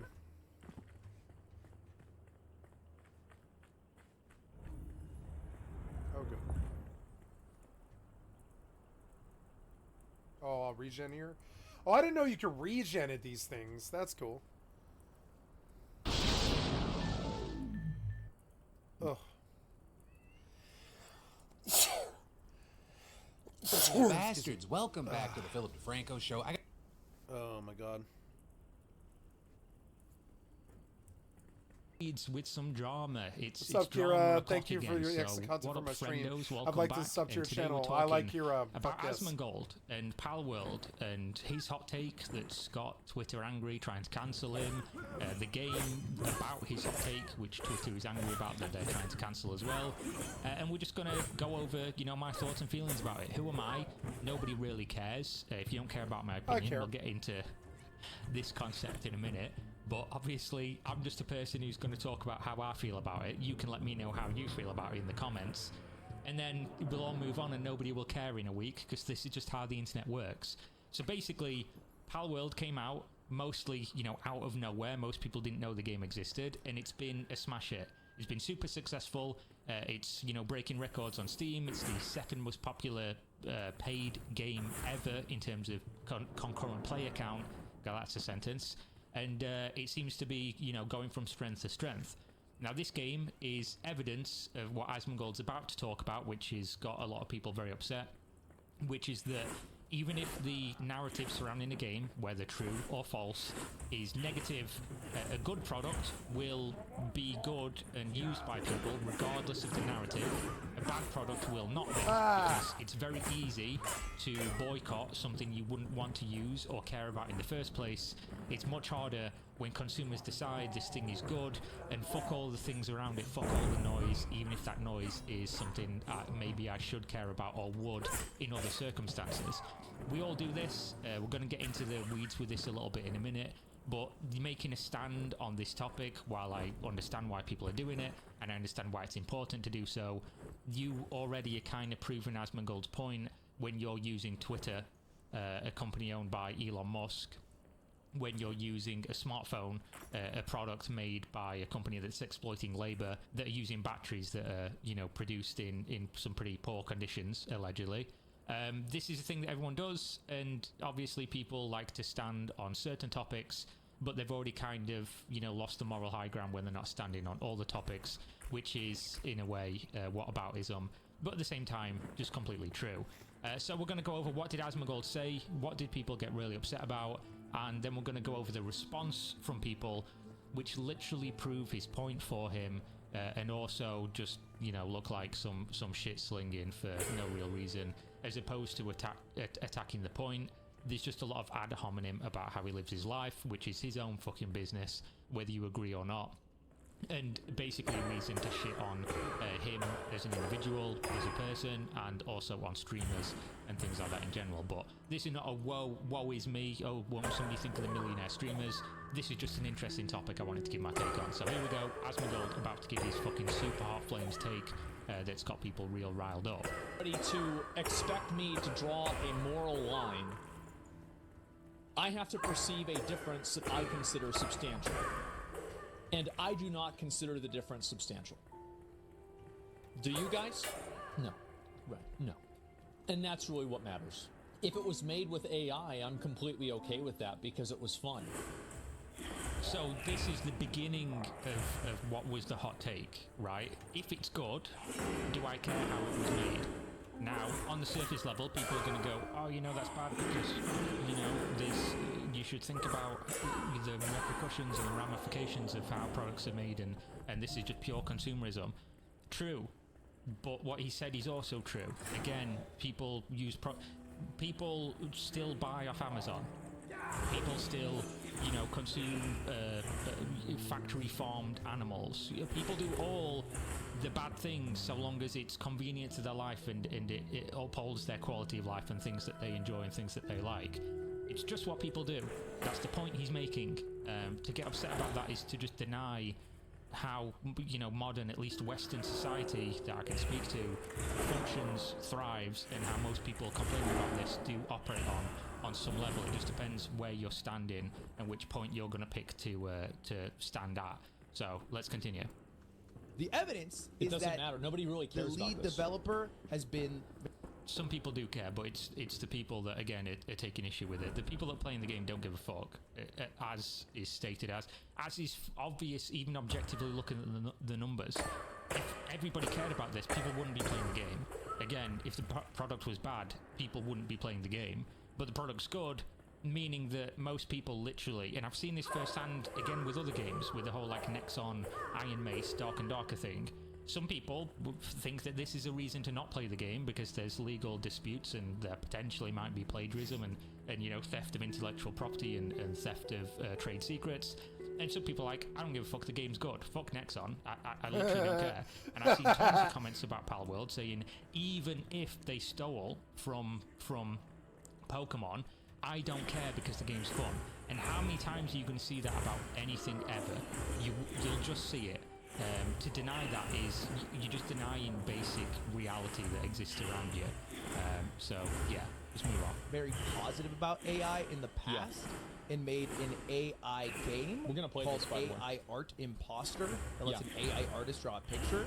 And so that was like one of the games. We're gonna be playing this week. Yes, just generally has been much more positive about some of the benefits of AI rather than what is the normal sentiment amongst artists and you know, I guess general Twitter population, which is that, you know, AI is bad and it takes jobs from people. Well, AI and the sentiment from artists artist opinions don't matter. So this is the beginning of where he... I'm sure if he had more time to... maybe, I can't speak for him. I think probably if he had more time and wasn't in the heat of the moment reacting to a video, which we're going to get into in a minute as well, and trying to be entertaining and give, just a basic surface level take on this, he'd probably word it in a different way. But what he's saying at the very basis of it is true. The opinion of me, the opinion of you watching this video, the opinion of anybody who takes issue with anything is totally irrelevant to the fact that people will consume what they like, full stop. Like, Kanye West is crazy, I don't say that disparagingly. He has some severe mental health issues. I'm still going to listen to Kanye West's music, even if the stuff he says is deplorable and I would never agree with anything about it. He makes good music. I'm going to listen to it. Lots of other people are as well. The people who like his music and are going to listen to his music because it's good. Don't care about anything surrounding it. I'm not going to invite him over for tea. Not going to, say Kanye West's a good person, but I am going to consume it. Disney, not a very good company. You can look this up. I'm not going to get into specifics of every example, but the people are going to watch the Marvel newest movie that comes out. It's just what people do. So to deny this and pearl clutch over it because you're an artist or whatever else, it seems like, kind of missing the forest for the trees here, and getting upset about something because it's personal to you instead of zooming out and looking at the facts of the matter. Again, he doesn't really word it in the most, soft-natured way or whatever, but yeah, it is what it is. It just doesn't matter, because what matters is the opinion of the people that are buying the product. Yeah. Like, it doesn't, like, your opinion on it, like, just because you do it doesn't, like, nobody cares. Like, it's not relevant. I do think the idea that nobody cares, obviously I'd have to understand what he means by that, but on surface level I don't think he literally means nobody cares. I think he's talking about from the perspective of people buying the product. None of those people care, and maybe some of them do, but still their care of that doesn't change the fact that they're going to consume the product, because obviously some people think, yeah, I'd love if this was made in a better way, and I do think there's issues with it, but it's convenient and I like it. And at the end of the day, this is going to sound mega selfish, but this is just how most people operate, and I think is true on most levels.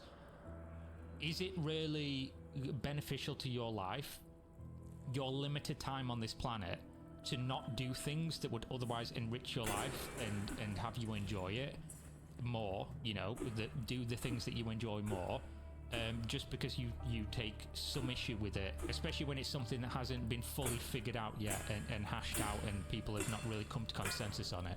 I personally think it's up for everybody to decide, and deriding people or attacking people's person for coming on a different, a different level or a different position on this than you do is obviously an issue. I don't think that's what people should be doing, because you're not really attacking the core problem, which is the thing being able to exist within the framework of law, which should govern things like this, versus obviously people just, I like thing, going to do thing, which is just common human nature. So yeah, let's move on, I guess. It's like whenever one of these, like, really well-respected and really respectable directors talks about how bad Marvel is. Shut up, old man. Shut up. Yeah. I like watching the Thor movie. It was cool. Yeah, I mean, that's an example, and is true. It's when... a good example, because I was listening to some Linkin Park earlier. If you go and listen to, especially years ago, obviously before people passed away and things like that, a lot of the, old rock people or the metal people, they, laugh at Linkin Park. Oh, this new metal, who's going to listen to that? It's just, Babby's first metal, blah, blah, blah. But they were mad popular, and because people liked it. It's always the same with everything, and movies is a good thing, because I've literally just used the example of the Marvel movies as well. Thing that is popular, but isn't... They were mad popular because they could sing and play music well. They're going to think that's not real cinema, that's not real music, that's not a real video game. And we've even seen people move the goalposts a little bit as to... is Palworld a good game? For a lot of people, the game's alright. I think the game's pretty good. Do I think the people going crazy saying this is game of the year? It's fucking January, guys. Chill out. Yeah. And also, Do I think the game's going to be around and as popular in 3 months? It'll be No. around. Will it be as popular? Probably not. No, the developer doesn't have a history of supporting their games in the best way. I think it's a good game. Do I think it's like a groundbreaking, amazing game? No, I just think it's hit at a right time I with think features Enshrouded that is. resonate with people, and that's really it. It can just be a good game. It can exist in this moment of time, like Among Us, like Fall Guys, things like that. They take over the consciousness of gamers for a short period of time, and then people move on. And in 6, 12 months' time, are people going to be saying, "Oh, Palworld was the best game ever"? No, probably not. Will we be talking about this drama in 6, 12 months? No, probably not. But the core issue will remain, and that is obviously AI and plagiarism. So let's look at the reaction of people who were talking about Asmongold's take here, which again I do think was probably not worded in the most mild-mannered way, but it's an entertainment product, but I don't think he's wrong in any conceivable way. So let's look. We would very comfortably live in a world without game streamers. True, but much like art, this might trigger some people here. But people enjoying something is literally the basis of why you like art.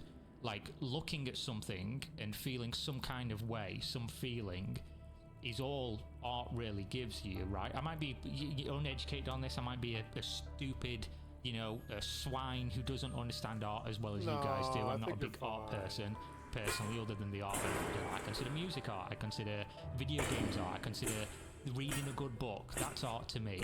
I'm not really one to look at pictures, to be honest.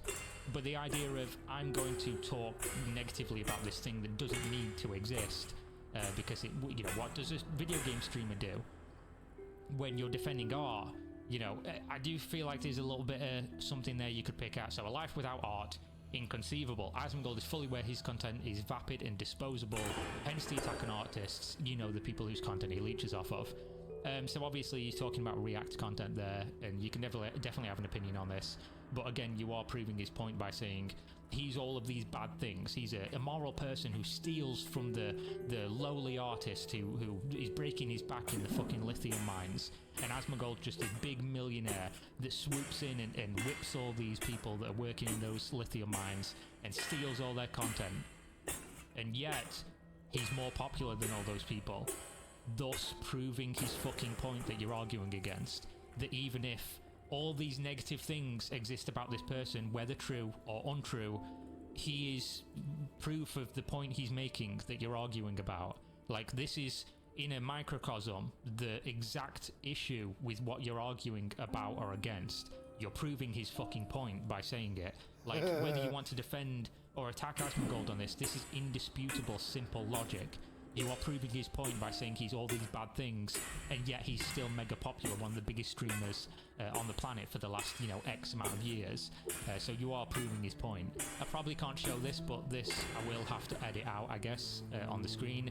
It's a picture of Asmongold as a caricature of himself. Goofy teeth, bald head, saying artist opinions don't matter, and then there's a dildo that says #1 Blizzard fan, slapping him in the face, and the text reads, all I'm saying to my fellow artists, if we're going to spam post for Asmongold today, we can at least have some fun with it. So slapping him in the face with a dildo with Blizzard fan on it is apparently the way to approach his opinions.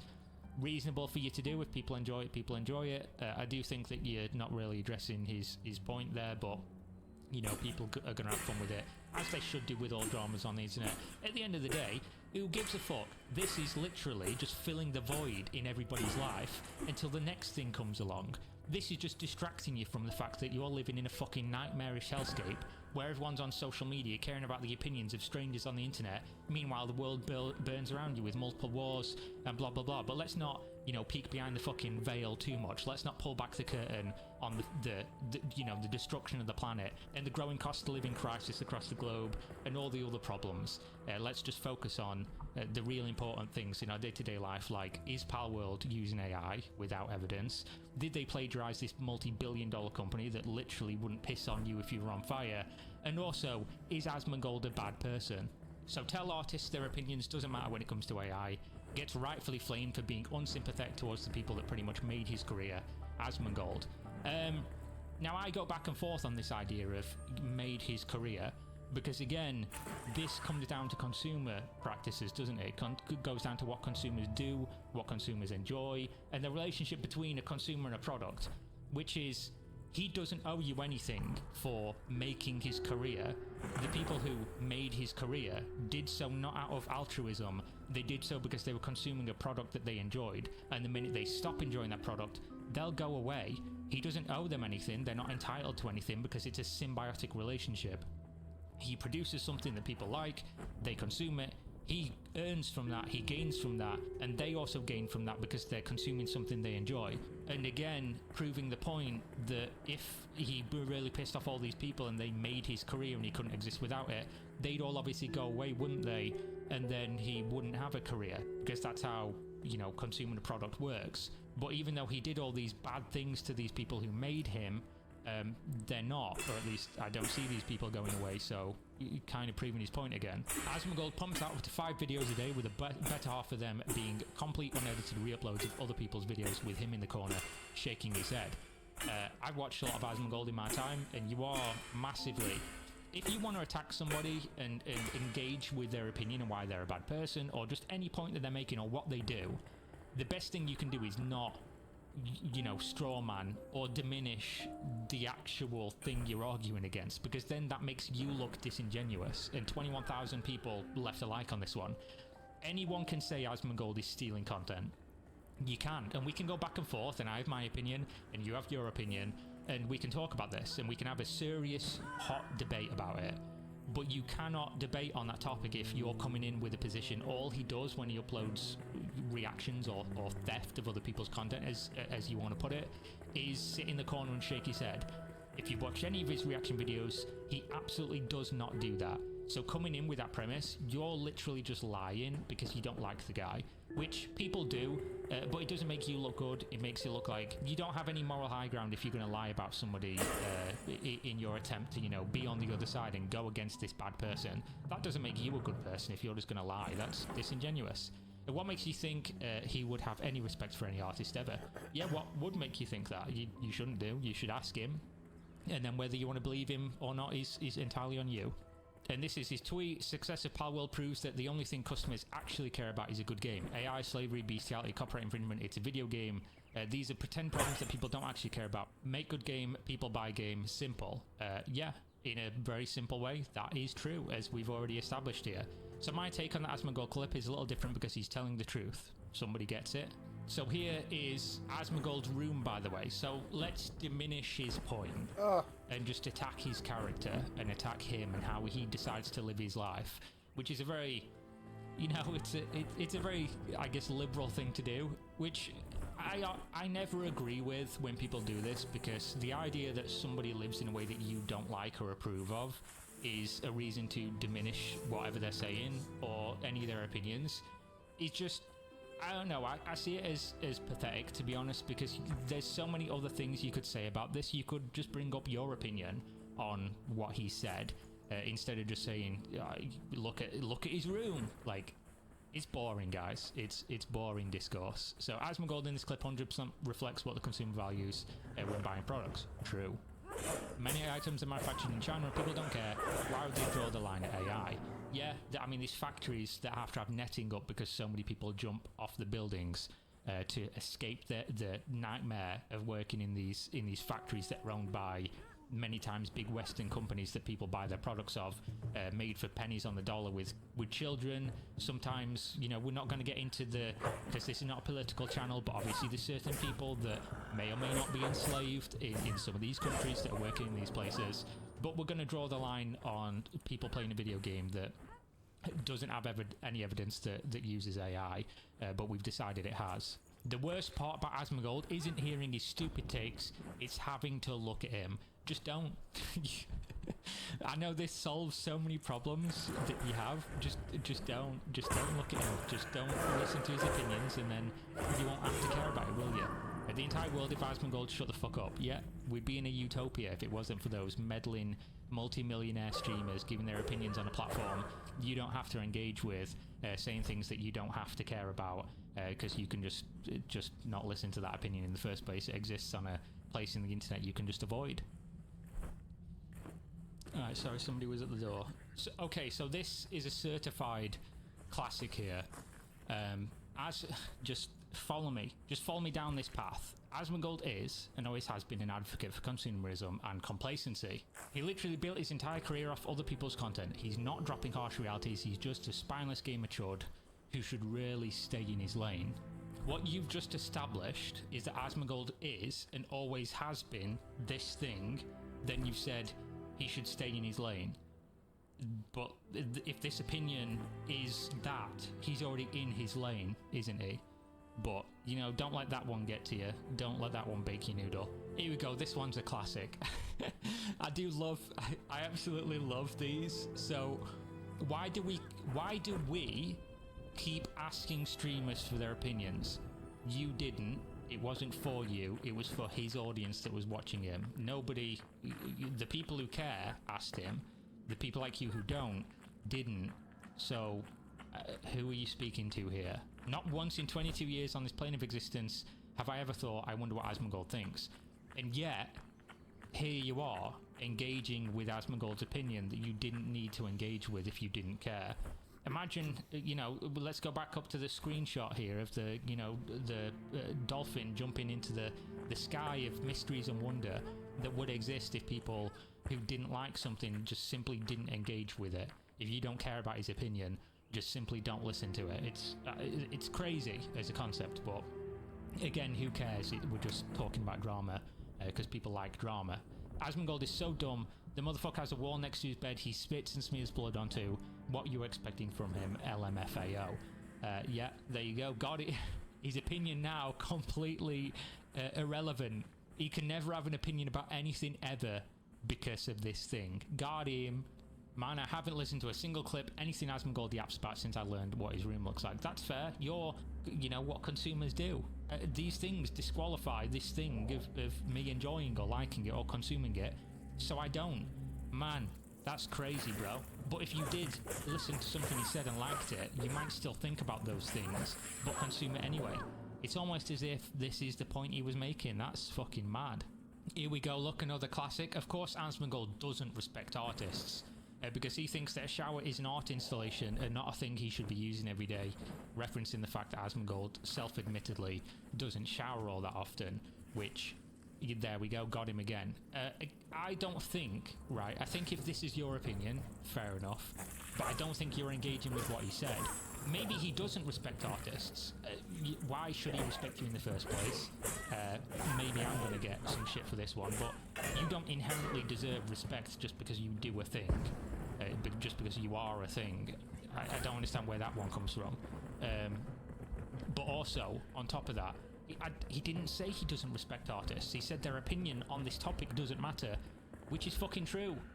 At the core nuts and bolts of this entire conversation, there is one thing that remains true. Whether or not you like something is irrelevant. It doesn't matter if you're an artist, not an artist, if you're, you know, John from down the street or the President of the United States. It makes no difference what your opinion is to the fact of numbers that you can see and how people engage with things and consume things. It just is what it is. My opinion doesn't matter on it. I don't think I'm any different. I'm not an artist.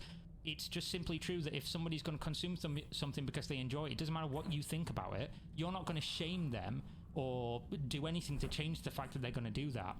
And even if you could change one person's mind, you're not going to change everybody's mind because people are self-interested. People will do what they want to do, consume the things that they want to consume. Full fucking stop. Period. You can just move on from there. There doesn't need to be anything else said. It's just true. There you go, look, somebody else just talking about Asmongold consuming human feces because he said artists' opinions don't matter on whether or not somebody enjoys a product enough to consume it, regardless of the ramifications or who is out of a job due to that. This is how Asmongold lives, and you're just now learning that he's a fucking problem. He's a problem. He's a problem. Because he gave his opinion on what is essentially a talk show for people that want to follow his opinions, and the only reason you're engaging with his opinion is because it got pushed to you by social media, by people who have a problem with him giving his opinions. So here we go, here's Art of Pilgrim, so clearly an artist, and he raises his concern, which I do appreciate. Again, if I'm going to disagree with you, if you raise your opinion in a respectful manner, and don't attack somebody based on what they look like or how they live or whatever else. You know, congratulations, you're doing it properly, even if I disagree fundamentally with what you're saying. So he replies to Asmongold and he said, dude, all the games you love to play like World of Warcraft were handcrafted by insanely talented people that often go unnoticed by the wider world. True. You spat on their talent. We'll get to that. Hard work and assume their irrelevance. Even though it's these artists who craft the worlds you and your viewers get lost in. Worlds that AI could not conjure up by itself.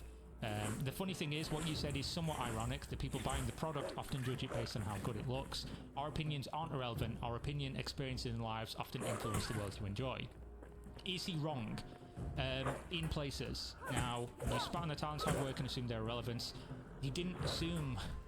Again, I might be wrong on what he was saying, but my interpretation of it, and I haven't watched his full video to go in depth on what he actually meant. What I inferred from what he said, the conclusion I came to, was saying that their opinion on this topic is irrelevant, not that they are irrelevant as humans. He wasn't saying the things that they do, the art that they produce, their opinions about life or anything else is irrelevant overall. He was saying, in the face of what people will do and what consumers will consume, what they think is irrelevant, which, if you're going to argue with that, again, you're not arguing, you're arguing against objective reality. This is just the world. Maybe I wish it wasn't the case, but it is. That's just how it is. So even though it's the artists who craft the worlds you enjoy and your views get lost in, worlds that AI could not conjure up by itself, obviously not. This is a chicken and egg, in a way. So basically, what the argument is, if artists didn't exist to be able to feed into what AI consumes to pump things out, then AI couldn't function, right? At least for now. And the funny thing is, when you said it's somewhat ironic, the people buying the product often judge it based on how good it looks. Sometimes true. I personally don't care how good something looks, but it is what it is. Asmongold responds and says, you're absolutely right, but the value those things have exists because people like me say it does. This again is the question of, you know, you could be the best content creator ever on the planet and have no viewers whatsoever. Then you're not the best content creator ever on the planet, are you? You are what is decided by consensus. Asmongold is only popular because his viewership makes him popular. A game only sells units because people decide to buy the game. An artist who makes a living drawing things, creating things, singing, whatever it's going to be, is only able to make that living because consumers decide it is so. It's just real life. One of the special things about almost all art is that it has no intrinsic value or function, and instead is valued subjectively. True. And then the guy comes back with, this doesn't negate the opinions of those who made it. Again, you're not engaging with the opinion he gave in the first place, at least not on the surface level that I can understand here. It's like saying the OTK network or your stream only has value because we, not you, enjoy it. It does. It does. You're getting it. You're right. It does only have value because people are consuming it. Because if they didn't, it wouldn't be anything. OTK couldn't. You could say, I have OTK, which is his organization, by the way, his One True King network. It's like a collective of streamers and stuff, like a esports company that doesn't really do esports. That only has value. You could say you have this thing. You could say, oh, you know, I own OTK. But if nobody is even around to hear you say it, if it doesn't do anything because it's got no funding and nobody watches it and nobody engages with it, what is it? You know, it only has this value and exists as this thing that does stuff because people enjoy it and interact with it. That's just true. You own OTK, forget you, dude. Who cares what you think? Again, that's not what he's saying. People are totally just watching your streams for your gaming only, not your opinions and viewpoint on certain matters. You and I both know that's nonsense. It may be a good game, but it's not impressive. I think this is the problem, is when you're interacting with this whole opinion as if it's beginning and ending with the game. Asmongold says, right again, if no one watched my stream, it would have no value. True. Who would sponsor a streamer has no views? Nobody. How much would ad makes? Nothing. How would I get subscribers? You wouldn't. Something's market value versus personal value are two different things. I don't know what's complicated about this topic. The guy responds, perhaps it's a difference in perspective here and what we value more. Sounds like you're a slave to your viewers and sponsors then, my dude. Everybody who makes anything that relies on a third party, which is almost everything on the planet, I can't think of anything that doesn't. If you do something that requires somebody who isn't you to function, like I couldn't make videos as a living, you couldn't make art as a living. if somebody wasn't your patron in some way, whether that's ads, personally paying for it, whatever it's going to be, if you didn't give somebody something and they gave you something back, you wouldn't have anything. And obviously using slave as a term is, it's going a bit far, but the premise is you are beholden to these people. And in a way you always are going to be, but not in the way that you're talking about. You don't have to think of it like this crazy, you're a slave to these people. No, you just do what you're going to do. And if some people enjoy it, they're going to, and then you make the decision if they're not on whether or not you change it up. But if you do or don't, it's obviously going to change how that thing is consumed and perceived and whether it's going to be successful or not. This is how everybody works. This is how every business works. This is how every content creator, every artist, that's how everybody works. You don't have to necessarily change, and maybe what you're doing immediately just works, and you don't have to feel like, you've got to do stuff that people want you to do. But at the end of the day, you don't exist without these people in this capacity. That's just true. But I know you stream because you love and value it for yourself and couldn't think of doing anything else. Yeah, that can also be true. Because obviously if something that you do just jives with people, you don't have to think of yourself as a slave, even though necessarily, again, I don't want to use that word because I think it's a little bit loaded, but those people do have to exist, so you do have to keep them happy. Whether or not you actually consciously have to or not makes no difference. I think you're missing my point. I make and share art because I value it. I make tutorials on how to make 3D art because I genuinely enjoy doing it. Even if I get minimal views, I don't care. That's fine, but it doesn't really matter to the wider topic of conversation. I develop Rust because I genuinely enjoy the art I make for it, and the developers I have around me making it are like family. Their opinion on developing a game matters to me. This is irrelevant to the point that was made. I think you're the one that's missing the point. I think you're missing the point completely. Again, you're treating it as if he's saying every individual who has an opinion is irrelevant. They shouldn't have an opinion. Their opinion doesn't matter. When what he's saying, at least in my brain, how I think of it, is he's saying whatever your opinion is, what people are going to do, what people are going to consume, your opinion doesn't matter to that. Like, I think it's very simple. Maybe I've just got something wrong with me that I think this is so simple, but I don't know. It seems like a lot of people really, really misunderstood and read into the wording of this without really looking at the meaning of what was said. For me, if no one watches your stream, it doesn't mean it has no intrinsic value.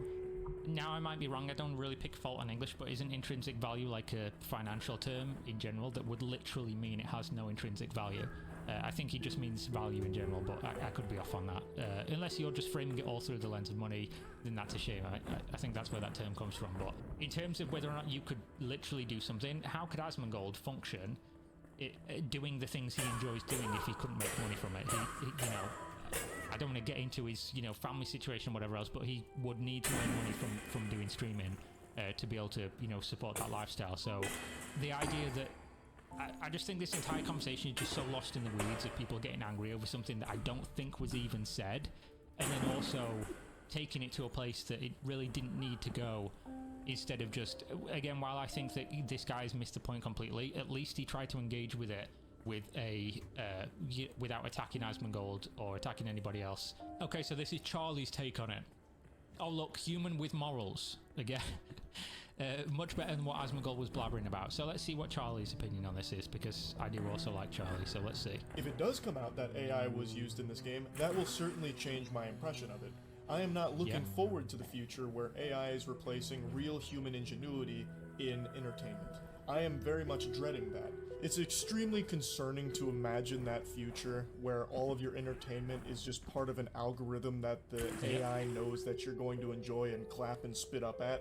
So if kind of already is, the reason Charlie is gets loads of views on YouTube is literally because the YouTube algorithm says, you person who has watched Charlie's videos before, or watched somebody like Charlie, or it's decided that people like you off the profiling they've essentially done off what you do watch, you might like this video, and then they show it to you, and then you watch more of Charlie's videos, and the algorithm's like, you like Charlie, I'm going to keep feeding you Charlie's content because that will make you stay on the platform longer.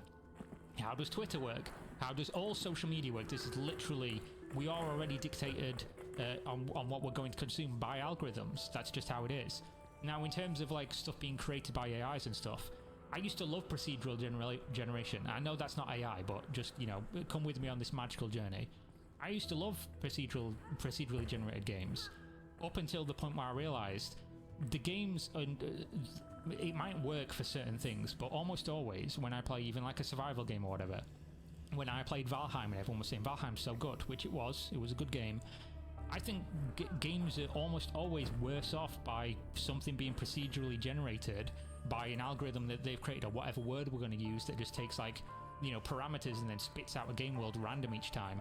I think that's considerably worse than a game handcrafted by people that said this needs to be here because this makes sense, and this needs to be here because then when you go from here to here, there's this experience in the middle, and every part of this game world we've crafted. I think that's always going to be the case, and I think that matters for many things in the world. I don't think we'll get to the point where that's the case, and if we do, it's because consumers decided that this is what they want to do. I don't buy FIFA every year. I don't buy Call of Duty every year. The things that myself as a consumer don't like and don't want to support or that I appreciate, I don't do. I don't engage in. But also I am cognizant of the fact that many people do enjoy that and will continue to do so up until the point where they don't, or that just becomes, you know, the prevalent driving force in video games or whatever else it's going to be. If it does come out that Palworld used AI in a big capacity during its development, obviously that's going to change how I feel about the game. Yeah. 100. If it does come out that AI... I also think what's wrong it with would change AI how I think about the game as well. Would it make me stop playing it? No. Personally, no. And I know some people are going to get upset about this. I have tons of artists in my community, and I hope you understand this, guys. I don't want to get into the morbid reason why I feel this way and like how I feel about life in general. But when it comes to something that... I can't say this without it coming off really badly.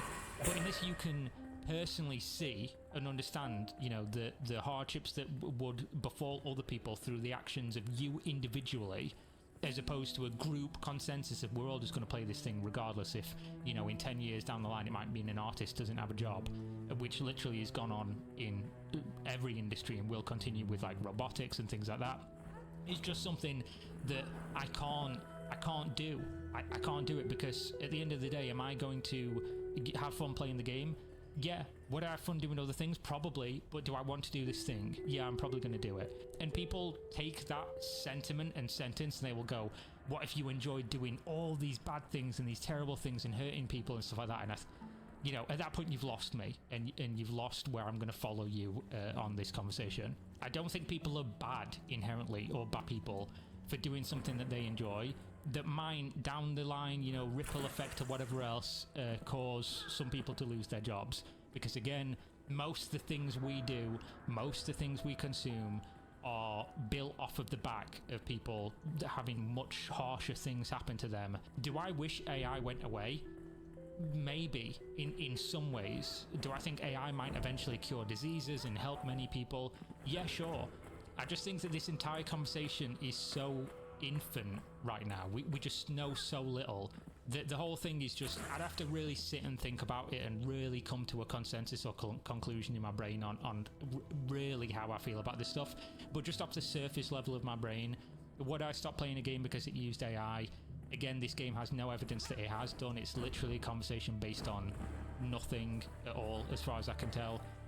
At the moment, right now, how I feel, I would continue playing the game. And I think life is too short to worry about stuff like this, especially when there's way more things that are doing way more harmful stuff that I could spend my time thinking about and not consuming, but most people just don't care because it doesn't impact them and what they do and where their bias begins and ends. So yeah, this is probably going to be a mad unpopular opinion, and I understand that the video's long and probably ranty in places and whatever else, but that's literally what this channel's for. It's probably never going to change, so...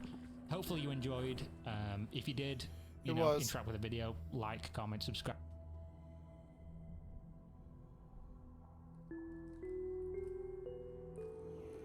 Okay, what up, friendos? Welcome back. I didn't think we'd be back so soon with more the day before shenanigans. I thought they'd just gone away. Obviously, they announced they'd closed their studio. Active.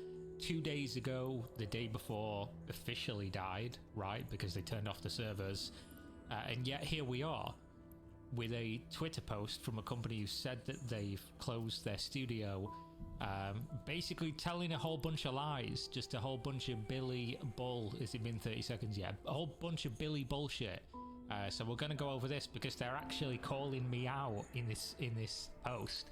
myself and people like Big Fry, people that made videos about the day before, Force Gaming, etc, etc. Pretty much all content creators, I think, other than the one that they name. So here we go. Recently, a lot of misinformation has emerged, and they love Docking request misinformation, although accepted. before they did use disinformation, which is interesting. On the internet from supposedly anonymous sources, Fantastic provides an official response to these statements. Anonymous people allege that we deceived players. Now, I don't know what they're referring to here with anonymous sources. I'll tell you right now, as somebody who used my eyes, my ears, and my brain I did that. to witness what the day before was supposed to be and was advertised as, and then what it launched as. You did deceive players. I'm sorry to be the fucking bearer of bad news, because I don't have a Guy Fawkes mask on right now claiming that this is true. You did. You said the game would be an open world zombie survival MMO. It was not. You showed trailers with a bunch of stuff like climbing over stuff, destructible terrain, good graphics, gameplay, and all those things weren't in the game. So I'm not sure who they're referring to or what specific point, but here we go. We worked hard and honestly on the game for 5 years. We didn't take a penny from users until you did. Didn't use crowdfunding and didn't offer pre-orders. Even after the game was closed, we, together with the publisher, returned money to all players. This is very important to prove that they're lying before we move on to the other lies that they tell your while saying it's all reputation's gone. Misinformation. We'll Including never buy from you forcibly again. issuing refunds to those who did not request them. You're not How gonna many talk your companies way out of return it. money like that? How many companies need to return money like that? Better question. We are not a fly-by-night company. Just abandon all your products like a fly-by-night company. Abandon your game in 5 days. We've been operating since 2015 and have always conducted our business honestly. Okay, so let's talk about this word you've just used, honesty. So bear in mind, they say here, we returned all money to players. You know, we didn't take the money and run. How many companies would return money like this? When they announced they were closing the studio, this is what they said. Unfortunately, the day before has failed financially and we lack the funds to continue. Underline this here. All income received is being used to pay off debts to our partners. What do they mean by all income? Bear in mind, they've just told you they didn't take money for pre-orders, they didn't do crowdfunding, but they did sell the game, which is the only income their company had from the game. And then they said after they'd closed, 5 days after the game came out, they were using that income to pay off debts to their partners. So there was no mention of a refund here. Not a fucking word in their official statement regarding them closing their studio 5 days after launch. So obviously it wasn't their decision. They didn't go, we're really good guys we are, so we're giving everyone all their money back. No, you were backed into that position. Don't act as if you're the fucking benevolent, people who came forward and said, yeah, those 100,000+ copies that we got according to leaks, we're gonna give up people all the money back. This is what we like to refer to as a lie, and it's all public information. You don't need Anonymous to tell you about this one. Anonymous people allege that we deceived the investor. Now, obviously, people have said this. I don't know where this is coming from. I've not seen any sources on it whatsoever. I don't know if this is true, and I can't speak to it because it's not something publicly available. This is not true. We still have a great relationship with our publisher. The closure of the day before did not affect our partnership. Since 2021, we've had a New Zealand venture called My Tone of Fantastic and a successful game, Prop Night, which has sold almost 1 million copies. Prop Night also co-financed the development of the day before. Now, I just want to show you the leaks from the day before, from their CEO's own words, because again, it's not really difficult to catch them in something. Here's Gotovsev, probably not pronouncing your name right, sorry about that one. The game failed financially and did not pay off. The result is even worse than that of Prop Night. So you're gonna say we've had a successful game called Prop Night. Closing Prop Night, of course, doesn't make any money. We've said it's a failure. And we've closed it at the same time that we closed our studio and the day before. If you think that is success, I don't know what to tell you, brother. It's not really how I'm measuring it. Anonymous former employees tell different stories about the development. So this is a cracker, guys. We're unsure whether these employees are real or not. Off to a fucking great start. but we had excellent relationships with our team. Obviously not what has been reported multiple times. Despite being a small indie company with a limited budget, we assisted employees with relocation and healthcare and helped some of them to buy equipment and with their mortgages and other personal matters. Can't speak to whether this is true or not.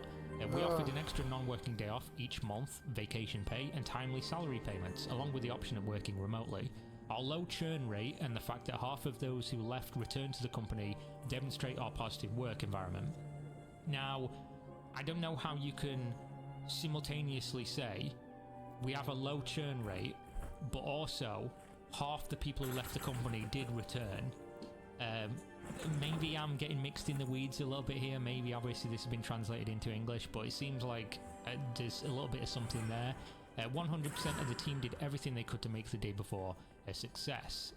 Apparently, by all accounts, it's not the developers that are the problem.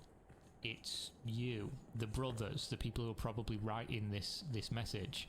They are the problem. Who made money on the day before? Here we go. Certain bloggers made huge money by creating false content with huge titles from the very beginning to gain views and followers, exploiting the lack of information about the game's development. Now obviously, I guess I'm classed in here as being one of these creators who created false content. I don't even know what the fuck that means. I assume they mean that it's, lying or whatever. The game having a lack of information is your fault.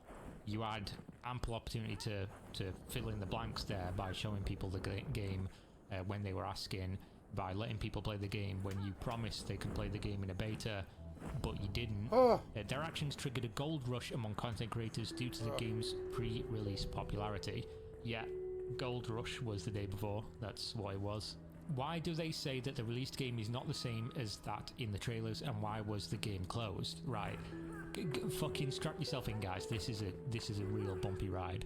So we implemented everything shown in the trailers. No, you didn't. From home improvements and a detailed world to off-road vehicles, we only disabled a few minor features like parkour due to bugs, but plan to include them in the full release. You never even told us it wasn't the full release. You never mentioned early access for the entire game's history, right up until like 10 days before the game released. And then you're like, oh, early access, by the way. And also, it's a contradiction to say we implemented everything shown in the trailers and then one sentence later say, except for the things we didn't, which then is not everything in the trailers, is it? Just common sense, guys. I can help you with this one. So remember the experiment where you're asked to count pink objects in a room and then recall the blue ones. You won't remember any.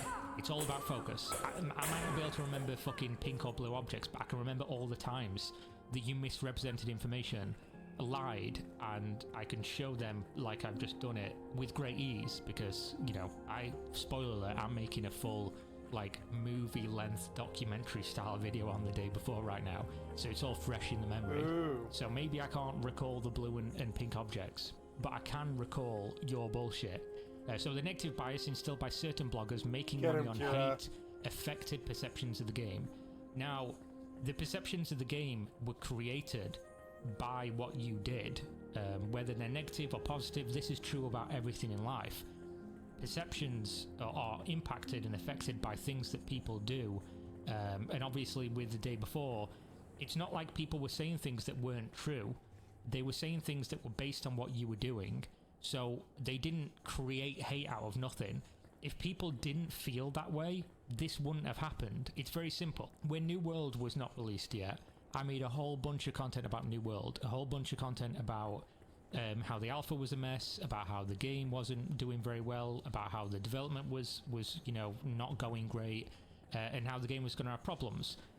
I got mercilessly shit on by that community because their perception was everything's going fine because the game looks really good. You can't just create a narrative out of thin air if other people oppose it. I was right in the end, of course, aged like fucking fine wine, like many of the other things I've said. But you obviously can't say that people created hate based on nothing. It's just silly. So look at unbiased gameplay like Dr. Disrespect stream at release. Despite the initial bugs and server issues, he liked the game, which we fixed later, and the game received improved reviews over the weekend. Unfortunately, the hate campaign had already inflicted significant damage. I'm going to tell you something, guys, that's very simple. When you look at a graph of player numbers for a game, I don't know how much power you think influencers have, and content creators and YouTubers and Twitch streamers, but I'm going to tell you right now the amount of power that they don't have, and that is this. You know, this graph is not created by content creators not liking your game. It just isn't. Because if it was just the content creators, the review score wouldn't look like this. People wouldn't have bought the game, people wouldn't have refunded the game, people wouldn't have logged off. If I log on to Fortnite right now and say, you know, this game's terrible, or any new game, if I logged on Palworld day one when it released and informed my audience this game's awful, and yet the play numbers kept going up and people playing the game enjoyed it and left good reviews, do you think my content would drive people away from it, or people would tell me I'm an idiot and go and play the game and stop watching my videos? I'll tell you which one it is. It's the fucking second one. People would stop watching my videos, they'd say I don't know what I'm talking about, and they would play the game, the numbers would go up, the reviews would look good, and any kind of like bandwagoning of hate or whatever else you want to fucking cope with it as would make no difference. It would just discredit the people making it.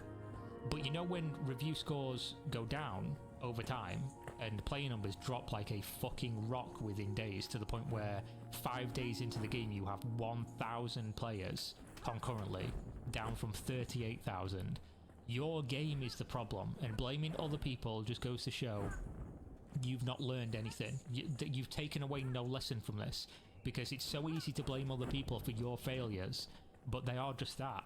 They're yours. You are the failure in this conversation. So obviously that's complete bullshit. One person also, Dr. Disrespect is so much bigger than every other content creator that made videos about this game, and yet you can simultaneously say the content creators that made negative content killed the game, but the biggest content creator who gave it a platform and liked the game, allegedly, haven't watched his stream, but he didn't keep playing it, by the way, did he? He played it that one day for a few hours, didn't keep playing it, didn't like it that much, did he? But obviously simultaneously the smaller content creators killed the game with negative perception. The biggest content creator couldn't salvage any players for the game and keep it alive.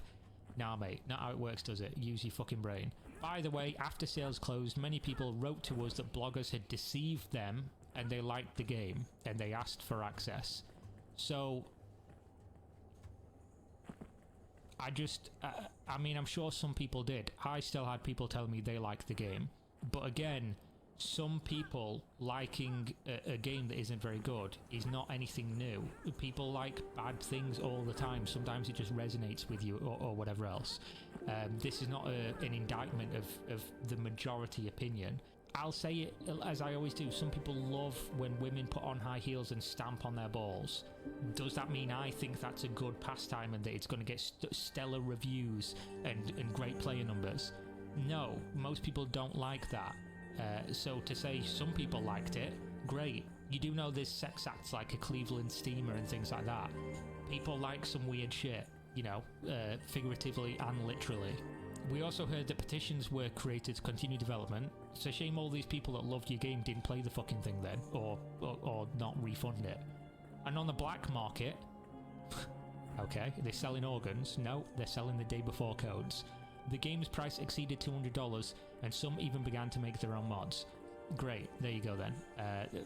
Game stellar, amazing, 10 out of 10. Some people made mods, and the price point of $200 is a meme. People aren't buying it because they want the game, they want it because it's a piece of history. The Day Before is one of the worst games to ever reach mainstream consciousness.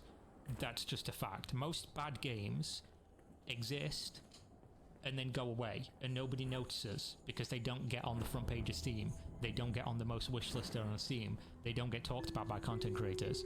They come and they go and nobody knows any different. The Day Before is different because people saw the game, they noticed that it existed, and then, you know, negatively reviewed it because it was bad, and you closed in 5 days. And I will, again, I just want to clear this up real quick. I'll just finish this. We're grateful to all senders of mails who expressed support and appealed not to give up and to continue to work. You've got no money, so you can't do that. Unfortunately, you can't pay developers and eat from support unless it's financial. Finally, we encourage you to subscribe to our social networks to know what will happen next. I can speak on that. Apparently, they're developing another game. They closed their studio.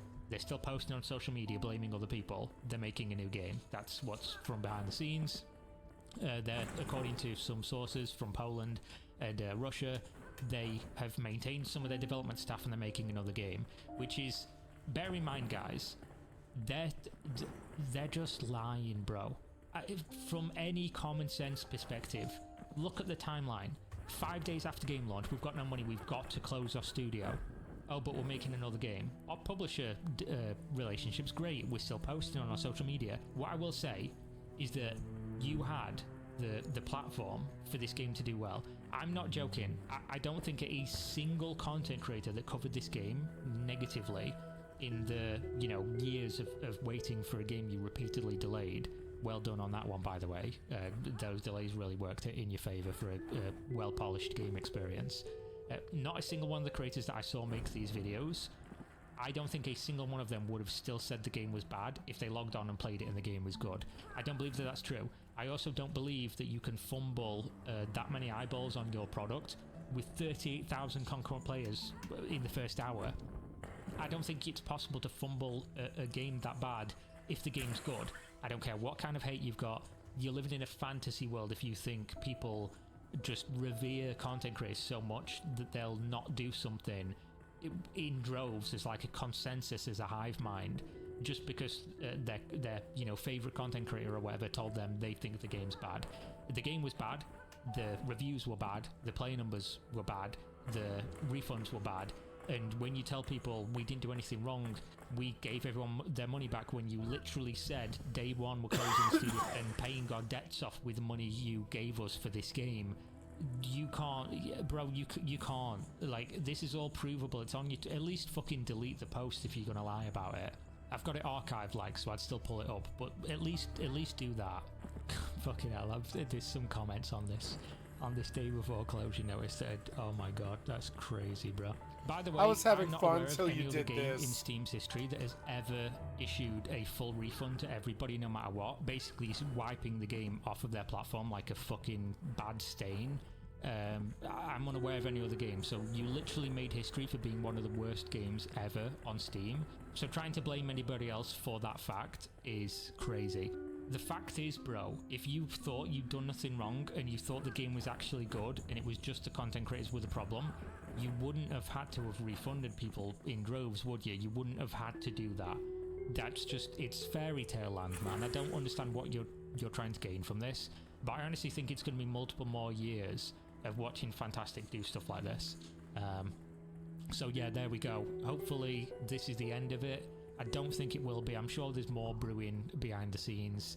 Like I say, they are allegedly developing another game, so they're obviously going to keep blaming everyone else. I guess it was our fault that Prop Night wasn't successful, in your own fucking words as well, isn't it? Like, even though nobody talked about that game and even played it when you baited people into seeing that game instead of, you know, the one that they wanted to see when you announced that originally. But yeah, there we go. Go to Gamer Subs, buy Gamer Subs, or don't, whatever. You can buy waifu cups, you can buy powder that you put in the waifu cups and drink. Sometimes it has caffeine if you want, and sometimes it doesn't if you don't want. They also sell other stuff. I don't know what, but they do have some other stuff on the website, and you can check that with the link in the video description. You'll get 10% off, I'll get a kickback. Win-win, realistically, and yeah, good to support them because they support me. So thanks for watching. We'll see what happens with Fantastic going forward. This company's fucking... it's the wildest gaming story ever. I can't wait for you guys to see the new video when it's done. It's going to be a long one. I'm going to have to go update the script again for the second time within this last couple of days because this came out. But yeah, it's a crazy one, guys, and see you next time. Peace.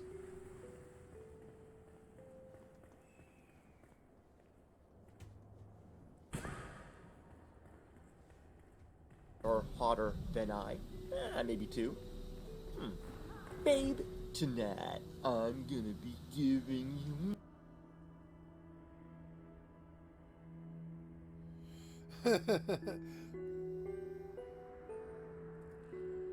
What?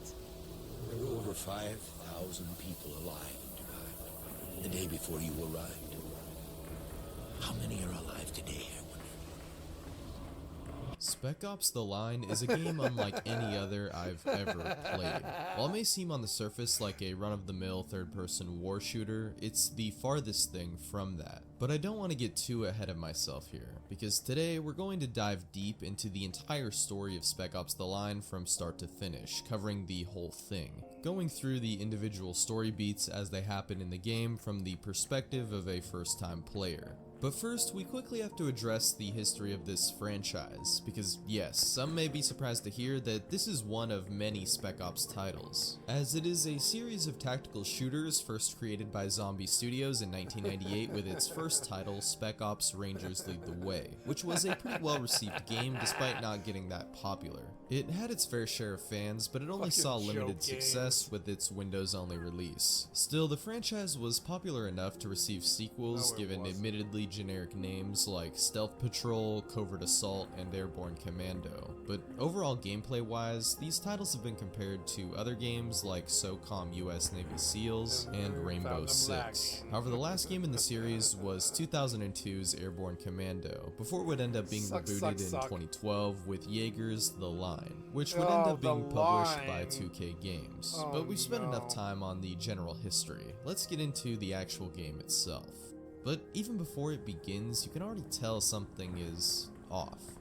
After launching the game, at first glance you're met with a seemingly basic main menu, but even just looking at this now, you can tell something is just not right here. Nothing is what it seems. You'll notice a sniper, who the fanbase has dubbed Joe, sitting atop one of these derelict high-rises in Dubai. Beside him sits, planted firmly, an American flag. Initially at a glance, a sign that help is on the way. The good guys are here. But ominously, the tattered flag blows in the wind, hanging upside down, which according to the US flag code is a signal of significant distress, usually involving extreme danger to property and life. And faintly in the background, as Joe wipes his forehead from the sweltering heat in his sniper's nest overlooking the city, you can hear a distorted version of the American national anthem, the Star-Spangled Banner, performed by Jimi Hendrix at Woodstock in 1969. Another foreboding sign. Besides that, this menu is interesting in that it changes as you play through the game. So remember Joe the sniper, we'll get back to him as we progress, but for now, let's begin Spec Ops: The Line. Also, major spoilers for the entire game, of course. It's a one-in-a-lifetime experience playing this game, so if you don't want to be spoiled, I encourage you to pick up this game on Steam and play it for yourself blind. I promise you, you won't regret it. That out of the way, the game opens up in media res, a classic on-rails helicopter turret sequence, something you've seen 8,000 times before in Call of Duty and other first and third-person shooters. The bombastic opening action sequence, par for the course in these kinds of military shooters. Generic military dialogue, dramatic set piece where you shoot at unknown bad guys with a minigun. However, during this, we're suddenly hit by an abrupt sandstorm, and our helicopter collides with an enemy chopper also caught in the storm. So far, pretty standard stuff. After this, we cut to black, and we are met with text reading earlier, suggesting this opening bit was a flash forward. Before we get on the ground in Dubai, we are told through narration by our main character about what really happened. That being that Dubai was hit by huge sandstorms, basically wiping out the entire city and leaving many refugees unable to escape.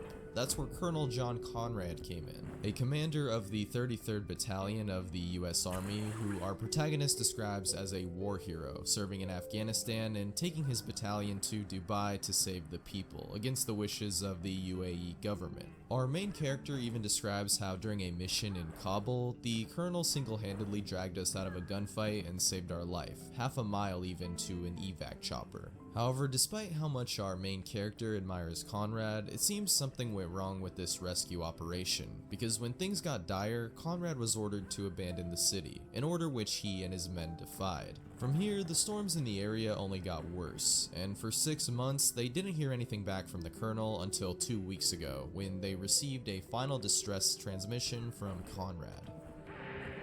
Colonel John Conrad, United States Army. Evacuation of Dubai ended in complete failure. Death toll, too many. It's here that we're finally introduced to our protagonist, Captain Martin Walker, a no-nonsense military man, almost looks like Ethan Hawke, and with him are his other squad mates, First Lieutenant Alphonse. I haven't been stumped by a worthless piece of shit fucking developer puzzle in a while. But I guess I had to be put through it, I guess. They had to put me through my paces.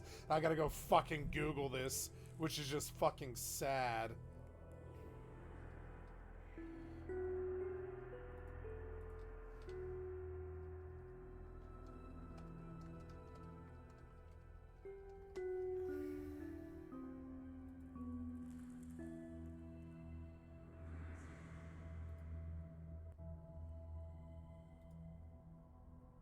Once you come into this room, go and jump to this platform, and then to this one, and make your way up to that one.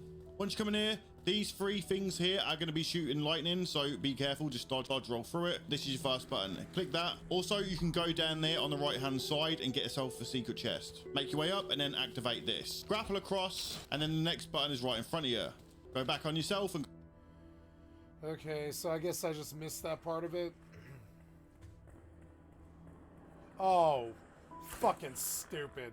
Terrible, terrible ass design. Why? Why? Oh my god, you need to design that way the fuck better. What the fuck is wrong with you? At least you put a respawn there. But you acknowledged that your design was that bad that I was like, why did you put a respawn in this temple with no mobs? And I realize now it's because there's lava on the ground and your design is so bad that you had to cover your own ass.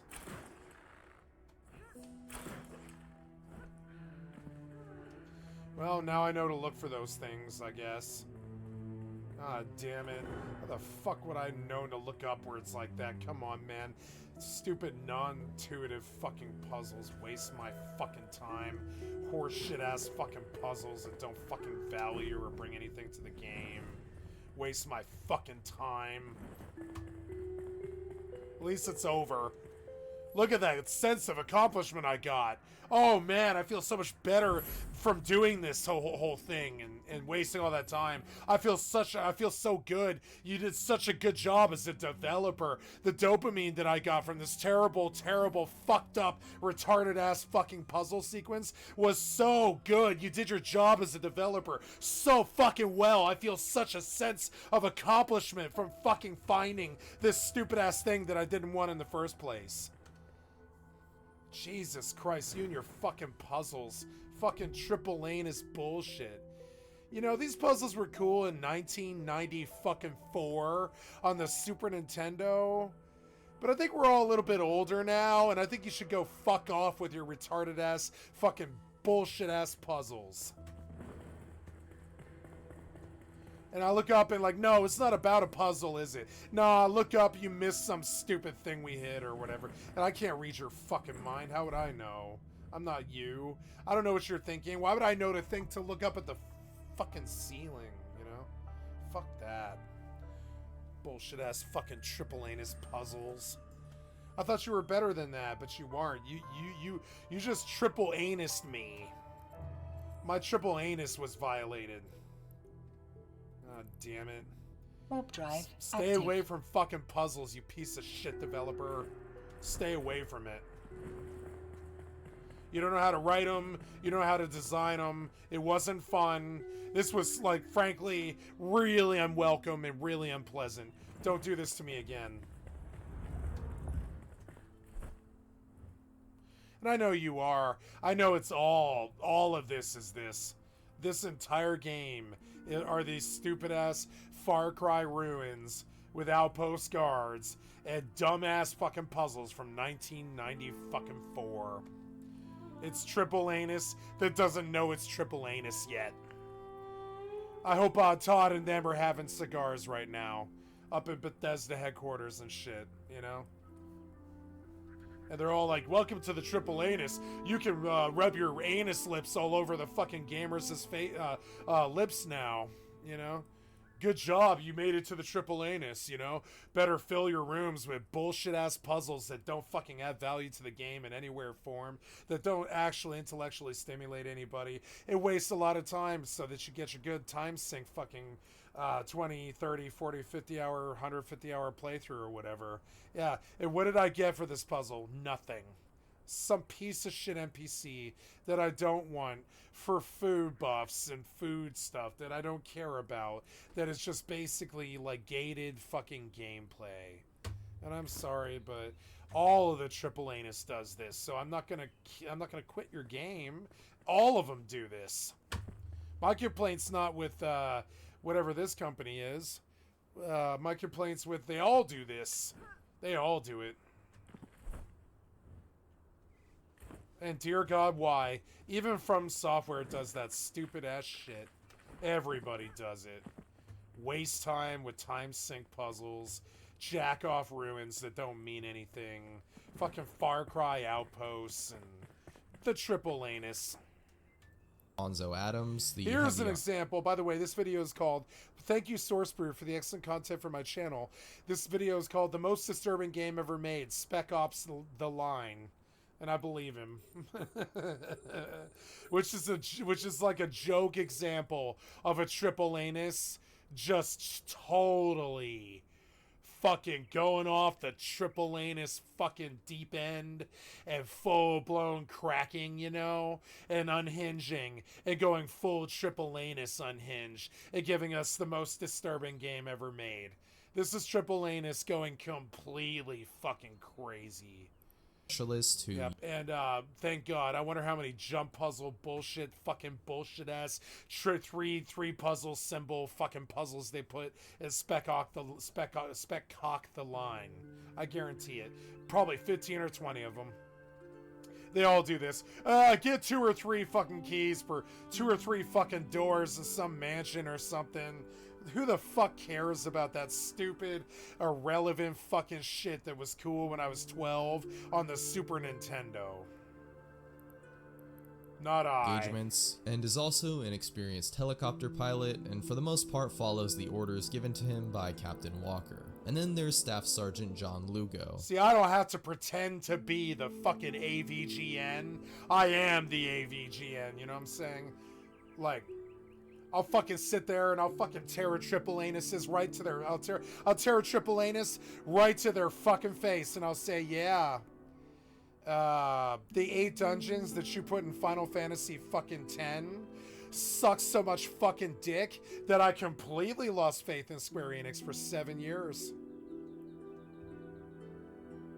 Somewhere Yoshi P rolls in his grave and he's like, what? Yeah, the 10 dungeons in Final Fantasy X were some of the most fucked up, were shitty, worthless, pointless fucking puzzle-based, fucking worthless gameplay I've ever come across. And this is one of the most beloved games of all time. One of the most beloved companies of all time that can do no wrong in most people's eyes. And I'll say, nah, triple anus cocksucker, you triple anus cocksuckered up the fucking place. He frequently butts heads with Adams and is Man, you keep trying to fucking re-fucking master Metal Gear Solid fucking 3. Dear God fucking why? Lord deliver me from 2004. Dear God why? member of the squad, but also fucking clueless piece of shit triple anus. Fucking clueless. I'm gonna say it 7 times. I'm at 4 right now. Clueless developers. I don't say this because I got some anger issue or something like that. I'm saying it because it's true. The team. He's also a translator that knows many of the local spoken languages, and he's also quite sarcastic and cracks a lot of jokes, but also disagrees more with Walker than Adams. They are all part of an elite, or you could say Spec Ops unit called Delta Force. Your orders... Every time you go off on one of these 3 idle jack-off fucking puzzles, I began to think about things I'd rather do, like running naked backwards with my butt cheeks, held open in the desert, shit like that, fuck me with a cactus sort of shit, where you're like, things I'd rather do than this bullshit triple anus fucking puzzle. my taxes, dental surgery, rape, maybe 30 years of abuse from the system. There's a lot of things I'd rather do than your bullshit ass fucking triple icon fucking lever puzzle and your piece of shit fucking monument at the top of your fucking castle that's 7 stories high with 15 fucking ladder puzzles or whatever, and 3 fucking symbols that you gotta flick or whatever with like lasers and stuff. Yeah, no. That was cool when I was like 12 on the Super Nintendo. I need you to be an adult developer now and stop putting fucking bullshit ass Super Nintendo Zelda puzzles in your fucking like games aimed at 40-year-old boomers. I kind of do need you to grow up, you piece of shit developer. Grow up. Nobody wants a pieces of heart container puzzle in 2024 in their fucking boomer RPG. Get a fucking clue, you piece of shit clueless developers. You should have some knowledge about your own product. Little bit. Locate any survivors in the city and radio for backup. Essentially, this is just a recon mission before they send in the cavalry of troops to aid in And the worst part about it is it's like, man, in the developer's head, you can tell what they think's going on. Oh, man, the guy gets to go to this cool thing that I designed. It's this cool monument with all these skeletons and jump puzzles in it and stuff. Isn't it fun? It's a great video game experience. And it was until we get to the triple symbol door, the triple anus fucking rubbing its anus all over my lips and putting the 3 things all over this stupid-ass temple. Like I could give a flying 2 shits about 3 symbols in a fucking temple and keys and a chest and some fucking douchebag NPC I don't care about, right? And it's not because I don't like video games. I'm saying that shit's cool for like 12-year-olds in a Pal World game. In this game,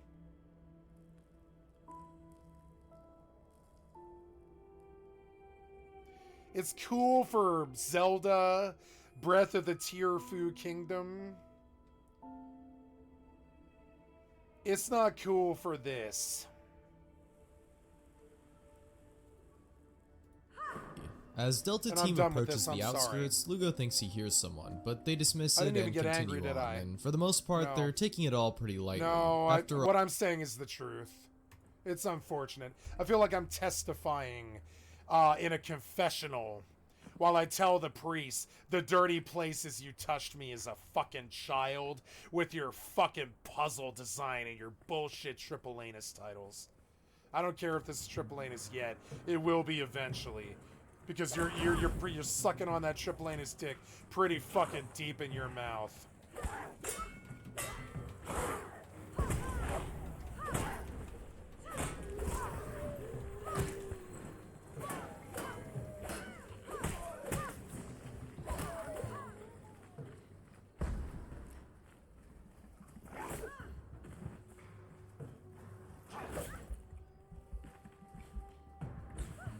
Oh.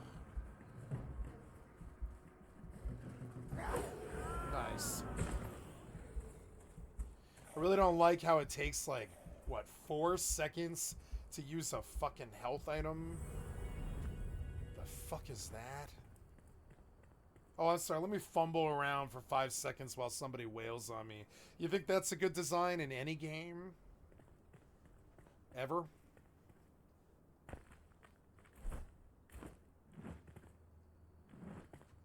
Oh, yeah. Let's make the only heals in the game a 5-second use.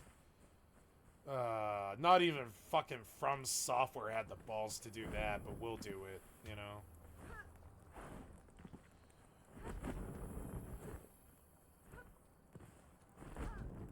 Oh, no.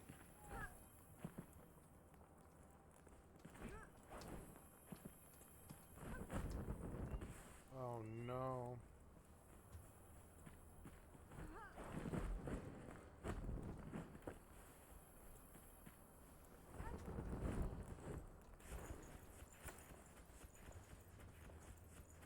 Maybe fix that. Because that was some worthless piece of shit design. This sandstorm disaster happened months ago, and they aren't expecting to run into a bunch of survivors right outside the city. Lugo and the others joke around for a bit until Adams points out that it feels like they are actually being watched. They continue on, searching for the distress beacon, the origin of the last transmission from Conrad. Lugo points out that strangely the beacon isn't military and was made out of spare parts. On the back of a truck near the beacon can be found a confession letter from Conrad. There are many more of these intel pieces littered throughout the game, and I'm sure you're familiar with how these work. They're in like every Call of Duty game ever. But these here actually give quite a bit of additional context to the story and lore, so we'll go through these as we come across them. Yeah, I like this game, but its value to me is as a single player game, and I'm not really having that much fun playing a single player game right now. If I was gonna play a single player game, it'd probably be modded Skyrim or like Dragon's Dogma, because Dragon's Dogma 2 is coming, and they just like, you know, they just like did the creation thing for Skyrim. If I wanted to play a single player fucking game, I came here thinking that I was going to come up in a world where like there was like 400 people here and we were all going to be in this big ring around the fucking fog. And like, you know, maybe the server is smaller, like 160 or something like that, but still. And like, you know, we all, like, I'd be going through the fog to do some mission and there'd be people down there in the trench fighting mobs and stuff like that. That's kind of what I thought this game was going to be. And it played out like a bad version of Elden Ring mixed with like Remnant 2. And it makes me really, really want to play Elden Ring. I'd rather clock another 300-hour playthrough and I like Enshrouded. That's the worst part. I like Enshrouded, but I mean, this is not a multiplayer game, and I feel tricked. I spent like I don't know what, like 4 months or something like that, like really waiting for this game, thinking that it was going to be this multiplayer gem. But I mean, no, it's a single player gem. And I've got so many single fucking player gems in my fucking repertoire right now that I just don't know, man. It doesn't, Also, the content is playing a lot like Halo Infinite, and it's boring me. It's playing a lot like Far Cry. If I wanted Far Cry, I would go play Far Cry 6. This game pretty much is Far Cry. It's like Far Cry mixed with like Valheim. It's Far Cry Valheim. And I like this game, and I'm going to come back to it, and I'm going to play it a lot. But I mean, honestly, there's something about the compelling gameplay loop at the core of it where, like, I don't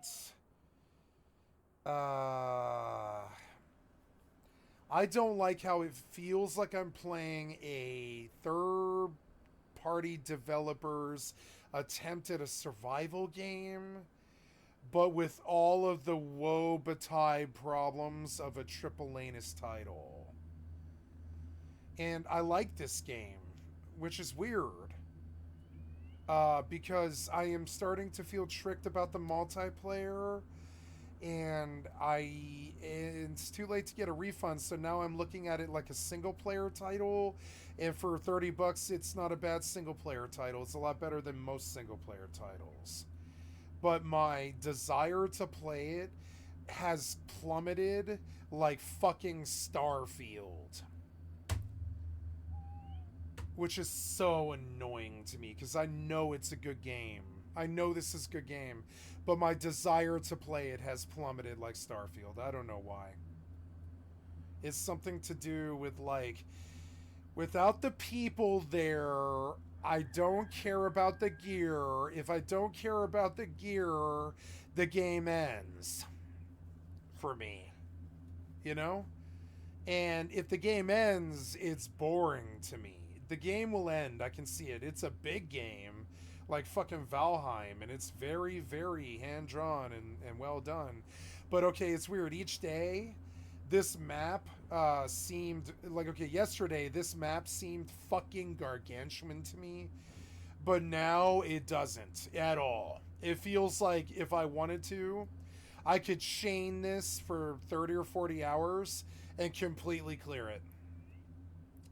And it's actually a very, very short, finite game that's very, very good at seeming big, like Genshin Impact.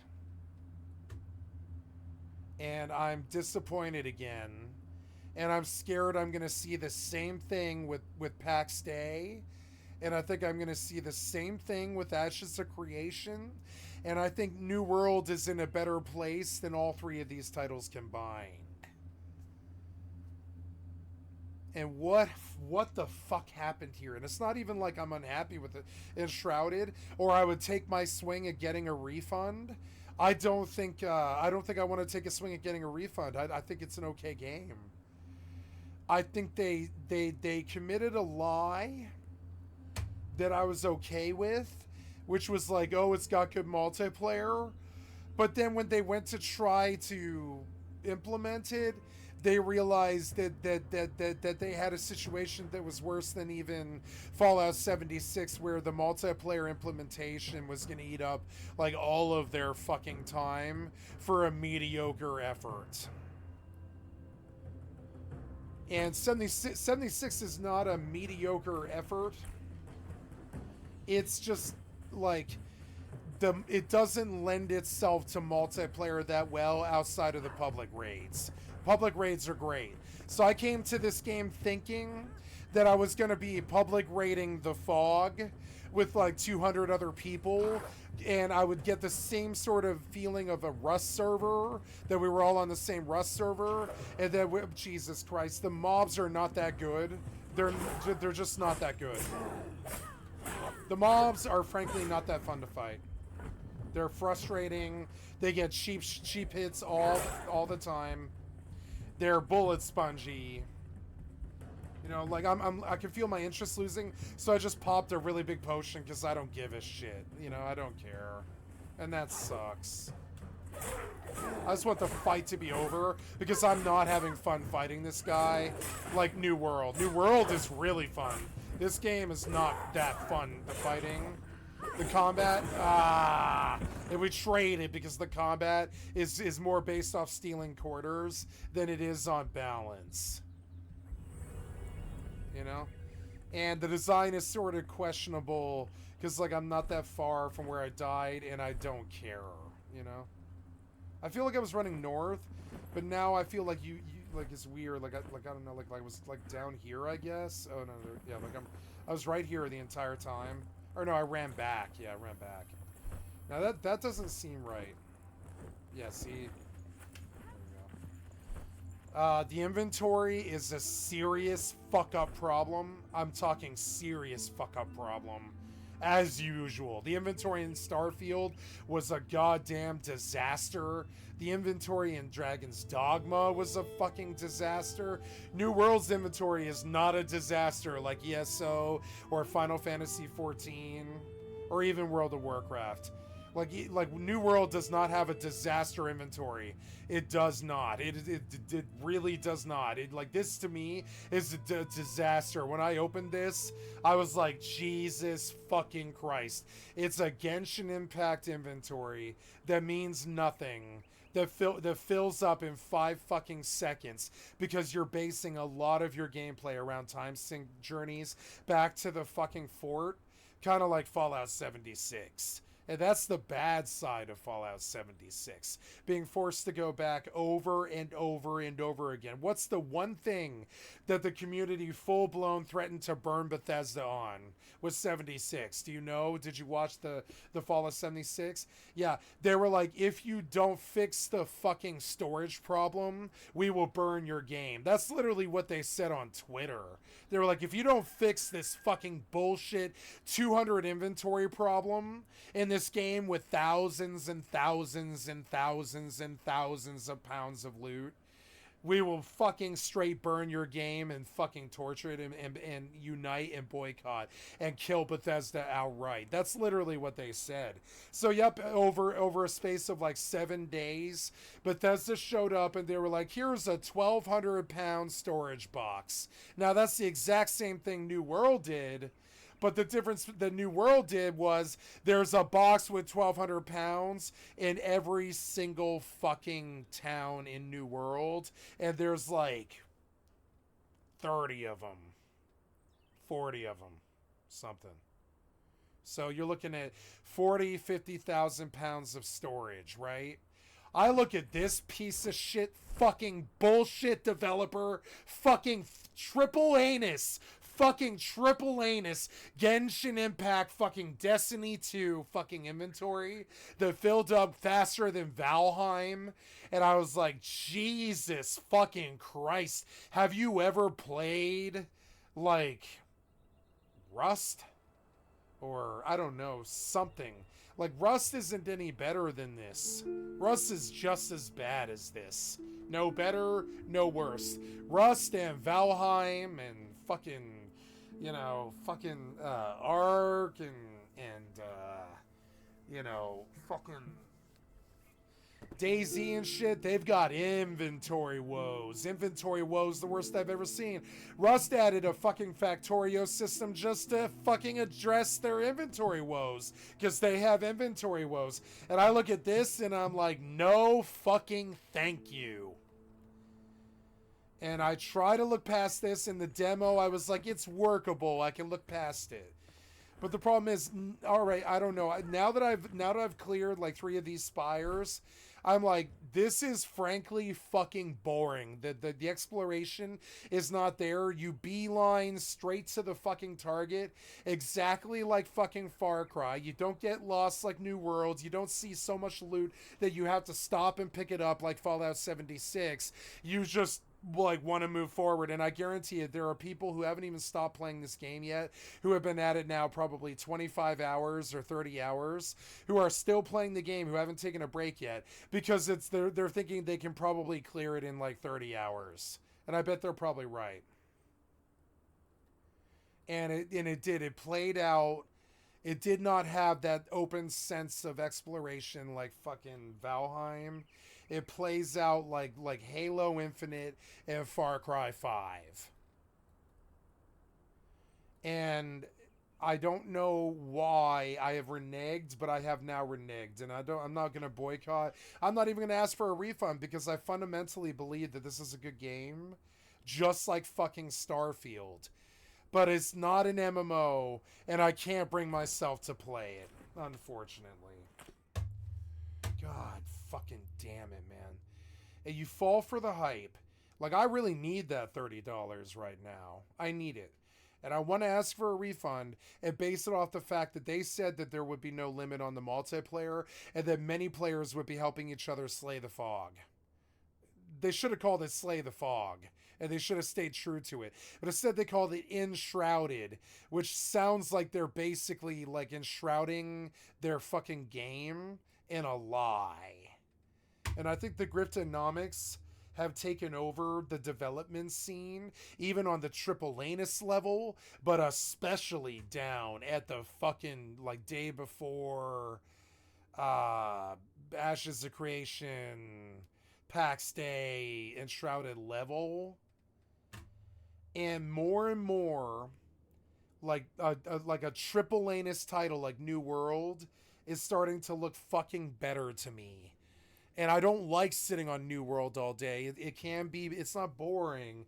It's that I've seen all the content. I've seen all of the content. There's nothing in the game that I haven't done. Even Mutations, I've done it all. There's nothing to learn from New World. There's this endless grind. And I like that. I'm far more fascinated with the loot in New World than I am with any other game that I can think of except for EVE Online. And I was like, I have to find out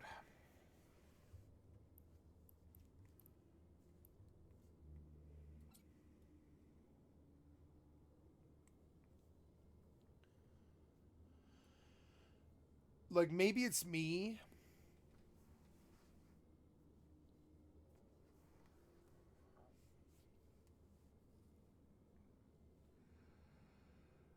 I'm having a lot of fun playing 3 games at once. Final Fantasy XI, New World, EVE Online, Fallout 76, New World, WoW. I even paid a lot of money to do it. Like, I paid out like $300 just in the last 6 months to play all 6 of these games. And I like that it feels like a renaissance right now. But a lot of the hopeful titles that I had initially had a lot of fucking hope for have completely tanked for me in a way where I don't believe in Throne of Liberty. I don't believe in PAX Day. I don't believe in Ashes of Creation. I don't believe in Enshrouded. Like, I don't believe in the finals. I don't believe in a lot of new games. But I enjoy them, and I don't mind that I bought them or play them. And it's not that I'm hate watching them or hate playing them. It's that I keep thinking that one of them is going to suck me back in, and I just don't think that's happened.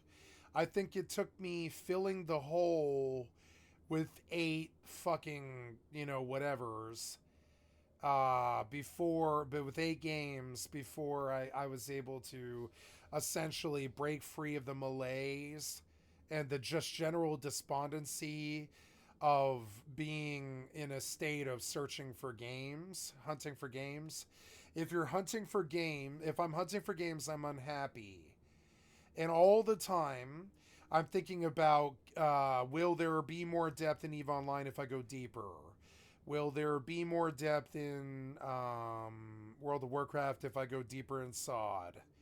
Will there be more depth in Rust if I keep playing it? Will there be more depth in Final Fantasy XI if I just keep playing it on a solo tip? And just figure out how to defeat mobs that I couldn't beat with 6 people back in the day by myself, I really like Enshrouded, and in a couple of days I'm probably really going to want to play it again. I can feel it. But right now my desire has immediately plummeted when I realize that there is a finite ending to the game, and that it is a single player game, and that I can't brag to people, and I can't kill people, and I can't I can build with them, but I can't talk to them. And I can't believe Enshrouded went live, and I left a comment on an Asmongold video today about this. I can't believe, today I said this, I cannot believe Enshrouded went live without a fucking full voice VoIP. And if they didn't do that, they needed to put a text chat in the game. And the same is true of Fallout 76. The same is true of PAX Day. I think the same is true of even EVE Online now. I think EVE Online should hook you up on purpose right to a fucking party chat. If you join a fleet, I think a party chat should open immediately, kind of like Overwatch. And I think you should be able to talk to the people if you want to. And if you don't want to, fucking, it just mutes. And if you do, you do. And if you don't, you mute. And I think the voice chat should be forced on people now. Sociality is what these development companies are selling. They are not doing that. They are selling single-player fucking experiences and lying about them, trying to pretend that they're this MMORPG endless experience like World of Warcraft was, or EVE Online, or Final Fantasy XI, or ESO, or not ESO, but like, what's another good example? Like Ultima Online, or EverQuest, or old school RuneScape. There's the depth is sometimes there. Like, I would say the depth is there in New World, but it's not. It's still kind of a candy game compared to real RPGs. It's still sort of a Candy Crush game, It's like, keep looking. Like, can I find depth in Dwarf Fortress, Adventure mode. Can I find depth in all these games that I buy? Like, for instance, like, what did I buy just, like, in the winter sale, right? I'm going to pull my Steam here, but I always have trouble getting this to fucking show. Give me just a second here. So, looking at the game, great. I really need you to not do that. Can you just pull it again? All right, fine. Try getting... Windows is so goddamn fucking incredibly fucking bad at Windows. Windows is so fucking bad at Windows. It drives me fucking crazy. Can I get this Steam page on my main monitor Windows? Or can you handle the Windows? I don't think you can, you piece of shit fucking developer. I hope you go tits up. Really do, with all of my heart and soul. I hope Microsoft straight fucking dies. Fucking piece of shit, worthless developer. Can I get my Steam window to work on Windows? Piece of shit. No, I can't. Just close it then. Just close it. Windows is such a worthless piece of shit program. I can't even stand it most of the time. Try again. Try running Steam again. Until you give me my fucking window. Windows. Fucking piece of worthless shit. Piece of worthless shit will not fucking load the window. Load the fucking window. Load the window. Load the fucking window. You worthless piece of shit. Load the fucking window. Load the fucking window. Fucking Windows is so fucking incomparably worse than it's ever fucking been. Ever been. Jesus Christ. Try again. Can you get it this time? Oh. Wait. Oh. I got it. 7th time is a try, Windows. Thanks. I hope Windows goes fucking tits up. Microsoft, fuck you. I hope you die. Straight up, not kidding. I hope Microsoft dies after every day of the amount of time Microsoft steals from me every single day, and my family and my friends. I hope Microsoft fucking goes tits up and faces every congressional oversight that there is. And I hope you fucking they find you wanting, and they freeze all of your assets, all of your money, and your entire company. And they say, "Wow, you did what?" Anyways, gonna move on. Sorry guys, I couldn't get Steam